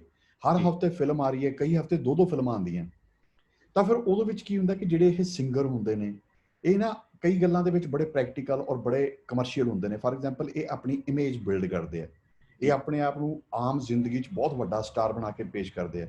ਆ ਸਿੱਧੂ ਮੂਸੇਵਾਲਾ ਕੀ ਕਰ ਰਿਹਾ। ਤੁਸੀਂ ਇਹ ਨਾ ਸੋਚੋ ਕਿ ਉਹ ਵੀ ਉਹ ਉਸ ਤੋਂ ਗਲਤੀਆਂ ਹੋ ਰਹੀਆਂ, ਨਹੀਂ। ਨਹੀਂ ਬਿਲਕੁਲ। ਉਹ ਜੇ ਉਹਦਾ 20 25 50 ਲੱਖ ਰੁਪਇਆ ਪੁਲਿਸ ਉਸ ਦਾ ਲਵਾ ਦੂਗੀ, ਵਕੀਲ ਲਵਾ ਦੇਣਗੇ, ਉਹਦੇ ਵਿੱਚ ਕੀ ਹੈ ਕਿ ਉਹਦੀ ਇਮੇਜ ਵੱਡੀ ਹੁੰਦੀ ਜਾ ਰਹੀ ਹੈ। ਨੈਗੇਟਿਵਿਟੀ ਦੇ ਵਿੱਚੋਂ ਇਸ ਵੇਲੇ ਤੁਸੀਂ ਦੇਖੋ ਹੋਰ ਕਿਹੜੇ ਸਿੰਗਰ ਦੀ ਗੱਲ ਹੋ ਰਹੀ ਹੈ, ਠੀਕ ਹੈ। ਤਾਂ ਇਹ ਕੀ ਹੁਣ ਇਹਨਾਂ ਦੀ ਵੱਡੀ ਫੈਨ ਫਾਲੋਇੰਗ ਹੋ ਚੁੱਕੀ ਹੈ ਕਿ ਜਦੋਂ ਇਹ ਫਿਲਮ ਵਿੱਚ ਜਾਂਦੇ ਨੇ ਪਹਿਲੇ 2-3 ਦਿਨ ਲੋਕ ਇਹਨਾਂ ਨੂੰ ਦੇਖਣ ਲਈ ਆ ਜਾਂਦੇ ਨੇ। ਤਾਂ ਇਹ ਜਿੰਨੇ ਸਿੰਗਰ ਨੇ ਬੜੇ ਪ੍ਰੈਕਟੀਕਲ ਨੇ, ਇਹ ਕਮਰਸ਼ੀਅਲੀ ਇਸ ਗੱਲੋਂ ਬੜੇ ਸਿਆਣੇ ਨੇ, ਇਹ ਆਪਣਾ ਇੱਕ ਬਹੁਤ ਵੱਡਾ ਔਰਾ ਕ੍ਰੀਏਟ ਕਰਕੇ ਰੱਖਦੇ ਨੇ ਤੇ ਦਰਸ਼ਕ ਇਹਨਾਂ ਨੂੰ ਖਿੱਚੇ ਆਉਂਦੇ ਨੇ। ਦੂਜੇ ਪਾਸੇ ਸਾਡੇ ਜਿਹੜੇ ਥੀਏਟਰ ਵਾਲੇ ਲੋਕ ਨੇ ਜਾਂ ਜਿਹੜੇ ਰੀਅਲ ਐਕਟਰ ਹੈ ਵਿਚਾਰੇ, ਉਹਨਾਂ ਨੂੰ ਇਹਨਾਂ ਦੇ ਬਿਜ਼ਨਸ ਟੈਕਟਿਕਸ ਦੀ ਸਮਝ ਨਹੀਂ ਹੁੰਦੀ, ਜਿਸ ਕਰਕੇ ਫਿਰ ਪ੍ਰੋਡਿਊਸਰ ਦੀ ਹੁਣ ਮਜਬੂਰੀ ਹੈ। ਜਿਹੜੇ ਪ੍ਰੋਡਿਊਸਰ ਨੇ 4 ਕਰੋੜ ਰੁਪਇਆ ਲਾਇਆ, ਹੁਣ ਉਹ ਇਹ ਤਾਂ ਚਾਹੂਗਾ ਨਹੀਂ ਕਿ ਮੇਰੀ ਫਿਲਮ ਫਲਾਪ ਹੋ ਜਾਏ। ਦਿਸ ਇਜ਼ ਬਿਜ਼ਨਸ, ਹੈ ਨਾ। ਡਰਾਮੇ ਵਿੱਚ ਇਦਾਂ ਹਿੰਦੀ ਸਿਨੇਮਾ ਸਰ ਤਲਾਸ਼ ਕਰ ਰਿਹਾ ਐਕਟਰ ਦੀ, ਸਾਡਾ ਪੰਜਾਬੀ ਸਿਨੇਮਾ ਐਕਟਰ ਦੀ ਤਲਾਸ਼ ਉਵੇਂ ਕਾਹਤੋਂ ਨਹੀਂ ਕਰ ਰਿਹਾ? ਉਹਦਾ ਕਾਰਨ ਇੱਕ ਤਾਂ ਹਿੰਦੀ ਸਿਨੇਮੇ ਦਾ ਆਡੀਅנס ਬਹੁਤ ਵੱਡੀ ਹੈ, ਉਹਨਾਂ ਕੋਲੇ ਬਹੁਤ ਵੱਡਾ, ਮਤਲਬ ਕਿ ਇਦਾਂ ਕਹ ਲਓ ਕਿ ਦਰਸ਼ਕ ਮੰਡਲੀ ਬਹੁਤ ਵੱਡੀ ਹੈ ਉਹਨਾਂ ਦੀ। ਪੰਜਾਬੀ ਦੀ ਦਰਸ਼ਕ ਮੰਡਲੀ ਬਹੁਤ ਛੋਟੀ ਹੈ। ਦੇਖਣ 'ਚ ਲੱਗਦਾ ਕਿ ਪੰਜਾਬ ਦੇ ਬਹੁਤ ਲੋਕ ਦੇਖਦੇ ਆ। ਪਹਿਲੀ ਗੱਲ ਤਾਂ ਪੰਜਾਬ ਦੀ ਅਨਫੋਰਚੂਨੇਟ ਫੈਕਟਰ ਇਹ ਹੈ ਪੰਜਾਬ ਦਾ ਕਿ ਅੱਜ ਵੀ ਪੰਜਾਬ ਪੰਜਾਬੀ ਤੇ ਹਿੰਦੀ ਵਿੱਚ ਵੰਡਿਆ ਹੋਇਆ ਹੈ। ਹਿੰਦੂ ਫੈਮਿਲੀਜ਼ ਅੱਜ ਵੀ ਪੰਜਾਬੀ ਸਿਨੇਮੇ ਨੂੰ ਔਨ ਨਹੀਂ ਕਰਦੀਆਂ ਜੀ, ਠੀਕ ਹੈ। ਪੰਜਾਬੀ ਫਿਲਮਾਂ ਬਣਾਉਣ ਵਾਲੇ ਉਹ ਸੋਚਦੇ ਹੀ ਨਹੀਂ ਕਿ ਅਸੀਂ ਹਿੰਦੂ ਬੰਦਿਆਂ ਨੂੰ ਵਿੱਚ ਰੱਖ ਕੇ ਫਿਲਮ ਬਣਾਉਣੀ ਹੈ। ਉਹ ਉਹਨਾਂ ਦੇ ਮਾਈਂਡ ਦੇ ਵਿੱਚ ਇਹ ਹੁੰਦਾ ਹੈ, ਅਗਾਂਹ ਸਿੱਖਾਂ ਦੇ ਵਿੱਚ ਵੀ ਜੱਟਾਂ ਦਾ ਸਿਨੇਮਾ ਹੈ ਤੇ ਜੱਟਾਂ ਦੇ ਸਿਨੇਮੇ ਵਿੱਚ ਵੀ ਉਹ ਬਹੁਤਾ ਯੂਥ ਬੇਸਡ ਸਿਨੇਮਾ ਹੈ। ਆਪ ਪੰਜਾਬੀ ਫਿਲਮ ਜਿਹੜੀ ਹੈ ਇੰਨੀ ਘੱਟ ਦਰਸ਼ਕ ਲਈ ਬਣਦੀ ਹੈ ਕਿ ਉਹਦੇ ਵਿੱਚ ਬਹੁਤ ਜ਼ਿਆਦਾ ਐਕਸਪੈਰੀਮੈਂਟ ਦੀ ਗੁੰਜਾਇਸ਼ ਬਚਦੀ ਨਹੀਂ। ਹਿੰਦੀ ਫਿਲਮ ਕੰਗਨਾ ਰਣੌਤ ਨੂੰ ਲੈ ਕੇ ਜਾਂ ਤੁਸੀਂ ਨਵੇਂ ਐਕਟਰਾਂ ਨੂੰ ਲੈ ਕੇ ਫਿਲਮਾਂ ਬਣਾ ਲਓ, ਐਕਸਪੈਰੀਮੈਂਟ ਜਿੰਨੇ ਮਰਜ਼ੀ ਕਰ ਲਓ, ਉਹ ਐਕਸਪੈਰੀਮੈਂਟ ਕਿਤੇ ਨਾ ਕਿਤੇ ਚੱਲ ਜਾਂਦੇ। ਉੱਤਰ ਪ੍ਰਦੇਸ਼ 'ਚ ਫਲਾਪ ਹੋਊਗੀ ਫਿਲਮ, ਮੈਟਰੋ ਸਿਟੀ 'ਚ ਕੰਮ ਕਰ ਜਾਏਗੀ, ਮੈਟਰੋ ਸਿਟੀ 'ਚ ਉੜ ਜਾਊਗੀ ਤਾਂ ਸਾਊਥ ਵਿੱਚ ਕੰਮ ਕਰ ਜਾਏਗੀ, ਉੱਥੇ ਪੈਸੇ ਮੁੜ ਜਾਂਦੇ ਆ। ਪੰਜਾਬੀ ਸਿਨੇਮਾ ਬਹੁਤ ਰਿਸਕ ਤੇ ਚੱਲਦਾ। ਜੀ ਡਾਕਟਰ ਸਾਹਿਬ, ਤੁਸੀਂ ਬਹੁਤ ਲੰਮਾ ਸਮਾਂ ਨਾਟਕ ਲਿਖੇ, ਨਾਟਕ ਖੇਡੇ, ਕਢਵਾਏ। ਤੁਸੀਂ ਇਹਦੇ ਵਿੱਚ ਦੱਸੋ ਕਿ ਇਸ ਵੇਲੇ ਜਿਹੜਾ ਸੰਕਟ ਕਾਲ ਦਾ ਦੌਰ ਚੱਲਿਆ, ਇਹਦੇ ਵਿੱਚ ਜਿਹੜਾ ਨਾਟਕ ਦਾ ਐਕਟਰ ਹੈ, ਡਾਇਰੈਕਟਰ ਹੈ, ਲੇਖਕ ਹੈ, ਉਹ ਕਿਸ ਕਿਸਮ ਦੇ ਸੰਕਟ ਦਾ ਸ਼ਿਕਾਰ ਹੈ? ਕੀ ਸਥਿਤੀ ਹੈ ਇਹਦੀ ਪੰਜਾਬੀ ਨਾਟਕ ਰੰਗਮੰਚ ਦੀ, ਤਿੰਨਾਂ ਪੱਖਾਂ ਤੋਂ, ਡਾਇਰੈਕਟਰ ਪੱਖੋਂ, ਐਕਟਰ ਪੱਖੋਂ ਔਰ ਲੇਖਕ ਪੱਖੋਂ? ਨਹੀਂ, ਪ੍ਰੋਬਲਮ ਤਾਂ ਇਹ ਡਾਇਰੈਕਟਰ ਦੀ ਹੈ ਜਾਂ ਐਕਟਰ ਦੀ ਹੈ। ਰਾਈਟਰ ਦੇ ਤੌਰ ਤੇ ਤਾਂ ਮੈਂ ਕਹਿੰਦਾ 3-4 ਮਹੀਨੇ ਕਰੋਨਾ ਹੋਰ ਲੱਗਿਆ ਰਵੇ। ਮੈਂ ਆਪਣੇ ਬਹੁਤ ਸਾਰੇ ਕੰਮ ਜਿਹੜੇ ਲਿਖਣ ਪੜ੍ਹਨ ਦੇ ਸਾਰੇ ਹੁਣ ਨਵੇੜੇ। ਮੇਰੇ ਕਿੰਨੇ ਪੈਂਡਿੰਗ ਕੰਮ, ਸਾਰੇ ਨਾਟਕ ਰੀਰਾਈਟ ਕਰਨ ਵਾਲੇ 6 ਨਾਟਕ ਪਏ ਸੀ, ਮੈਂ ਰੀਰਾਈਟ ਕਰਕੇ ਪ੍ਰਕਾਸ਼ਕਾਂ ਨੂੰ ਭੇਜੇ ਔਰ ਮੈਂ ਆਹ ਨੋਟਿਸ ਤਿਆਰ ਕਰਤੇ। ਮੇਰੇ ਫਿਲਮਾਂ 2-4 ਲਿਖ ਕੇ ਰੱਖ ਲਈਆਂ। ਮੀਨਸ ਮੈਂ ਤਾਂ ਕਹੂੰਗਾ ਕਿ ਕੋਈ ਗੱਲ ਨਾ ਖੁੱਲੇ ਲੱਗਦਾ। ਪਰ ਦੇਖੋ, ਇੱਕ ਐਕਟਰ ਲਈ, ਇੱਕ ਡਾਇਰੈਕਟਰ ਦੇ ਲਈ ਦੇ ਆਰ ਪਰਫਾਰਮਰਸ, ਉਹਨਾਂ ਨੂੰ ਮੰਚ ਚਾਹੀਦਾ ਹੈ ਨਾ। ਉਹ ਕਿਵੇਂ ਜੀ ਰਹੇ ਹੋਣਗੇ ਮੈਂ ਮੰਨਦਾ, ਉਹਨਾਂ ਲਈ ਬਹੁਤ ਔਖਾ ਹੈ। ਇਹ ਵੀ ਕਈ ਫਾਈਨੈਂਸ਼ਲੀ ਵੀ ਡਿਪੈਂਡੈਂਟ ਨੇ ਔਰ ਕਈ ਫਾਈਨੈਂਸ਼ਲੀ ਜਿਹੜੇ ਨਹੀਂ ਡਿਪੈਂਡ, ਉਹ ਇਮੋਸ਼ਨਲੀ ਡਿਪੈਂਡੈਂਟ ਹੈ ਥੀਏਟਰ ਉੱਪਰ। ਉਹਨਾਂ ਲਈ ਸੰਕਟ ਦੀ ਘੜੀ ਤਾਂ ਹੈ, ਸੱਚੀ ਮੁੱਚੀ ਉਹਨਾਂ ਦੀ ਸੰਕਟ ਦੀ ਘੜੀ ਹੈ। ਪਰ ਮੈਂ ਉਹਨਾਂ ਨੂੰ ਇਹ ਸਲਾਹ ਦੇਵਾਂਗਾ ਕਿ ਉਹ ਥੋੜੀ ਜਿਹੀ ਤਿਆਰੀ ਕਰ ਲੈਣ, ਹੈ ਨਾ, ਐਕਟਿੰਗ ਸਿੱਖ ਲੈਣ। ਦੇਖੋ ਡਾਕਟਰ ਸਾਹਿਬ, ਸਿੱਖਣ ਦੀ ਨਾ ਸਾਡੇ ਪੰਜਾਬੀ ਨੂੰ ਆਦਤ ਘੱਟ ਹੈ, ਪਰ ਕੋਈ ਉਮਰ ਨਹੀਂ ਹੁੰਦੀ। ਮੈਂ ਜਦੋਂ ਆਹ ਨੋਟਸ ਬਣਾਉਣੇ ਸ਼ੁਰੂ ਕੀਤੇ ਐਕਟਿੰਗ ਦੇ, ਹੈ ਨਾ, ਕਰੋਨਾ ਕਰਕੇ ਹੀ, ਤੇ ਉਹਨਾਂ ਨੂੰ ਮੈਂ ਸੋਚਿਆ ਕਿ ਮੈਂ ਦੇਖਾਂ ਤਾਂ ਸਹੀ ਕਿ ਬਾਹਰ ਦੇ ਲੋਕ ਐਕਟਿੰਗ ਦੇ ਵਿੱਚ ਫੀਲਡ ਵਿੱਚ ਸਿਖਾਉਣ ਦੇ ਲਈ ਕੀ ਕਰ ਰਹੇ ਆ। ਯਕੀਨ ਮੰਨੋ, ਮੈਨੂੰ ਉਦੋਂ ਅਹਿਸਾਸ ਹੋਇਆ ਕਿ ਮੈਂ ਤਾਂ ਉਹਨਾਂ ਦੇ ਮੁਕਾਬਲੇ 2% ਵੀ ਨਹੀਂ ਜਾਣਦਾ। ਇੰਨੇ ਜ਼ਿਆਦਾ ਇੰਟਰਨੈਟ ਦੇ ਉੱਪਰ ਲੈਕਚਰਸ ਪਏ ਨੇ, ਇੰਨੇ ਜ਼ਿਆਦਾ ਵੀਡੀਓਜ਼ ਪਏ ਨੇ। ਸ਼ਿਕਾਗੋ ਯੂਨੀਵਰਸਿਟੀ ਦਾ ਇੱਕ 18-20 ਸਾਲ ਦਾ ਸਟੂਡੈਂਟ, ਹੈ ਨਾ, ਉਹ ਇੰਨਾ ਵਧੀਆ ਲੈਕਚਰ ਦੇ ਦਿੰਦਾ ਉੱਥੇ, ਤੁਸੀਂ ਸੋਚ ਨਹੀਂ ਸਕਦੇ। ਕਿ ਮੈਂ ਸ਼ੌਕਡ, ਆਈ ਵਾਸ ਸ਼ੌਕਡ ਉਹਨੂੰ ਦੇਖ ਕੇ। ਉਹ ਮੁਸ਼ਕਿਲ ਨਾਲ ਵੀ 18-20-22 ਸਾਲ ਦਾ ਮੁੰਡਾ ਹੋਊਗਾ ਔਰ ਉਹ ਐਕਟਿੰਗ ਦੇ ਬਾਰੇ ਇਹੋ ਜਿਹੇ ਲੈਕਚਰ ਦੇ ਰਿਹਾ ਸੀ। ਉਹ ਗॉड, ਮਤਲਬ ਕਿ ਉਹ ਮੈਂ ਉਸ ਤੋਂ ਕਿੰਨਾ ਸਿੱਖਿਆ। ਤਾਂ ਮੈਂ ਕਹਿੰਦਾ ਕਿ ਹੁਣ ਐਕਟਰ ਜਿਹੜੇ ਨੇ ਇਸ ਟਾਈਮ ਨੂੰ ਚੰਗੀਆਂ ਫਿਲਮਾਂ ਦੇਖਣ ਦੇ ਵਿੱਚ, ਚੰਗੇ ਨਾਟਕ ਪੜ੍ਹਨ ਦੇ ਵਿੱਚ ਔਰ ਇਹੋ ਜਿਹੇ ਟਾਈਮ 'ਚ ਲਾ ਲੈਣ। ਹਜੇ ਖੁੱਲਦਾ ਤਾਂ ਹੈ ਨਹੀਂ, ਮੈਨੂੰ ਲੱਗਦਾ ਸਾਲ 2-4-6 ਮਹੀਨੇ। ਜੀ ਬਿਲਕੁਲ। ਡਾਕਟਰ ਸਾਹਿਬ, ਇੱਕ ਤੁਸੀਂ ਕਿਉਂਕਿ ਸੋਸ਼ਲ ਮੀਡੀਆ ਨਾਲ ਜੁੜੇ ਹੋਏ ਹੋ, ਹਰ ਵੇਲੇ ਨੌਜਵਾਨਾਂ ਦੇ ਮਸਲਿਆਂ ਨਾਲ ਵੀ ਇਨ ਟੱਚ ਰਹਿੰਦੇ ਹੋ। ਇਸ ਵੇਲੇ ਨੌਜਵਾਨ ਨਿਰਾਸ਼ਾ ਦੀ ਸਥਿਤੀ 'ਚ ਵੱਧ ਹੈ। ਸੁਸ਼ਾਂਤ ਵਰਗਾ ਐਕਟਰ ਵੀ ਖੁਦਕੁਸ਼ੀ ਕਰ ਜਾਂਦਾ ਹੈ, ਇਰੀਟੇਸ਼ਨ ਵੱਧ ਰਹੀ ਹੈ, ਕ੍ਰਾਈਮ ਵੱਧ ਰਿਹਾ ਹੈ, ਵਰਕ ਕਲਚਰ ਘਟ ਰਿਹਾ ਬੱਚਿਆਂ ਦੇ ਵਿੱਚ, ਬੱਚੇ ਪ੍ਰਵਾਸ ਵੱਲ ਜਾ ਰਹੇ ਨੇ। ਤੁਹਾਨੂੰ ਕੀ ਲੱਗਦਾ ਹੈ ਕਿ ਇਹ ਜਿਹੜੀ ਸਥਿਤੀ ਆ ਨੌਜਵਾਨਾਂ ਦੀ, ਇਹਦੇ ਕੀ ਕਾਰਨ ਕੀ ਨੇ, ਕਿੱਥੇ ਪਿਆ ਕਾਰਨ? ਮੈਨੂੰ ਇਹ ਲੱਗਦਾ ਬਸ ਮੈਂ ਐਕਚੁਅਲੀ ਨੌਜਵਾਨਾਂ ਦੇ ਬਾਰੇ ਥੋੜਾ ਜਿਹਾ ਬਹੁਤ ਪੋਜ਼ਿਟਿਵ ਐਟੀਟਿਊਡ ਰੱਖਦਾ ਜੀ, ਕਿਉਂਕਿ ਮੈਂ ਬੀਇੰਗ ਟੀਚਰ ਹੈ। ਤੁਸੀਂ ਐਂ ਸਮਝ ਲਓ ਕਿ ਮੈਨੂੰ ਨਹੀਂ ਕਦੇ ਲੱਗਿਆ ਮੇਰੇ ਨੌਜਵਾਨ ਖਰਾਬ ਹੋ ਰਹੇ ਨੇ। ਹਰ ਪੀੜ੍ਹੀ ਦਾ ਆਪਣਾ ਜਿਉਣ ਦਾ ਢੰਗ ਹੁੰਦਾ। ਸਾਡਾ ਹੋਰ ਸੀ ਔਰ ਸਾਡੇ ਬਜ਼ੁਰਗਾਂ ਦਾ ਹੋਰ ਹੋਏਗਾ। ਸੋ ਮੈਨੂੰ ਐਂ ਲੱਗਦਾ ਕਿ ਅੱਜ ਦੇ ਨੌਜਵਾਨ ਜੇ ਫਸੇ ਹੋਣਗੇ ਤਾਂ ਕਰੋਨਾ ਕਰਕੇ ਤਾਂ ਨਹੀਂ ਫਸੇ ਹੋਏ, ਲੇਕਿਨ ਉਹ ਹੀ ਸਾਡੀ ਸੁਸਾਇਟੀ ਦੇ ਵਿੱਚ ਹੀ ਖਾਸ ਤੌਰ ਤੇ ਪੰਜਾਬ ਦੇ ਵਿੱਚ ਨੌਜਵਾਨਾਂ ਨੂੰ ਕਰਨ ਨੂੰ ਕੁਝ ਛੱਡਿਆ ਨਹੀਂ।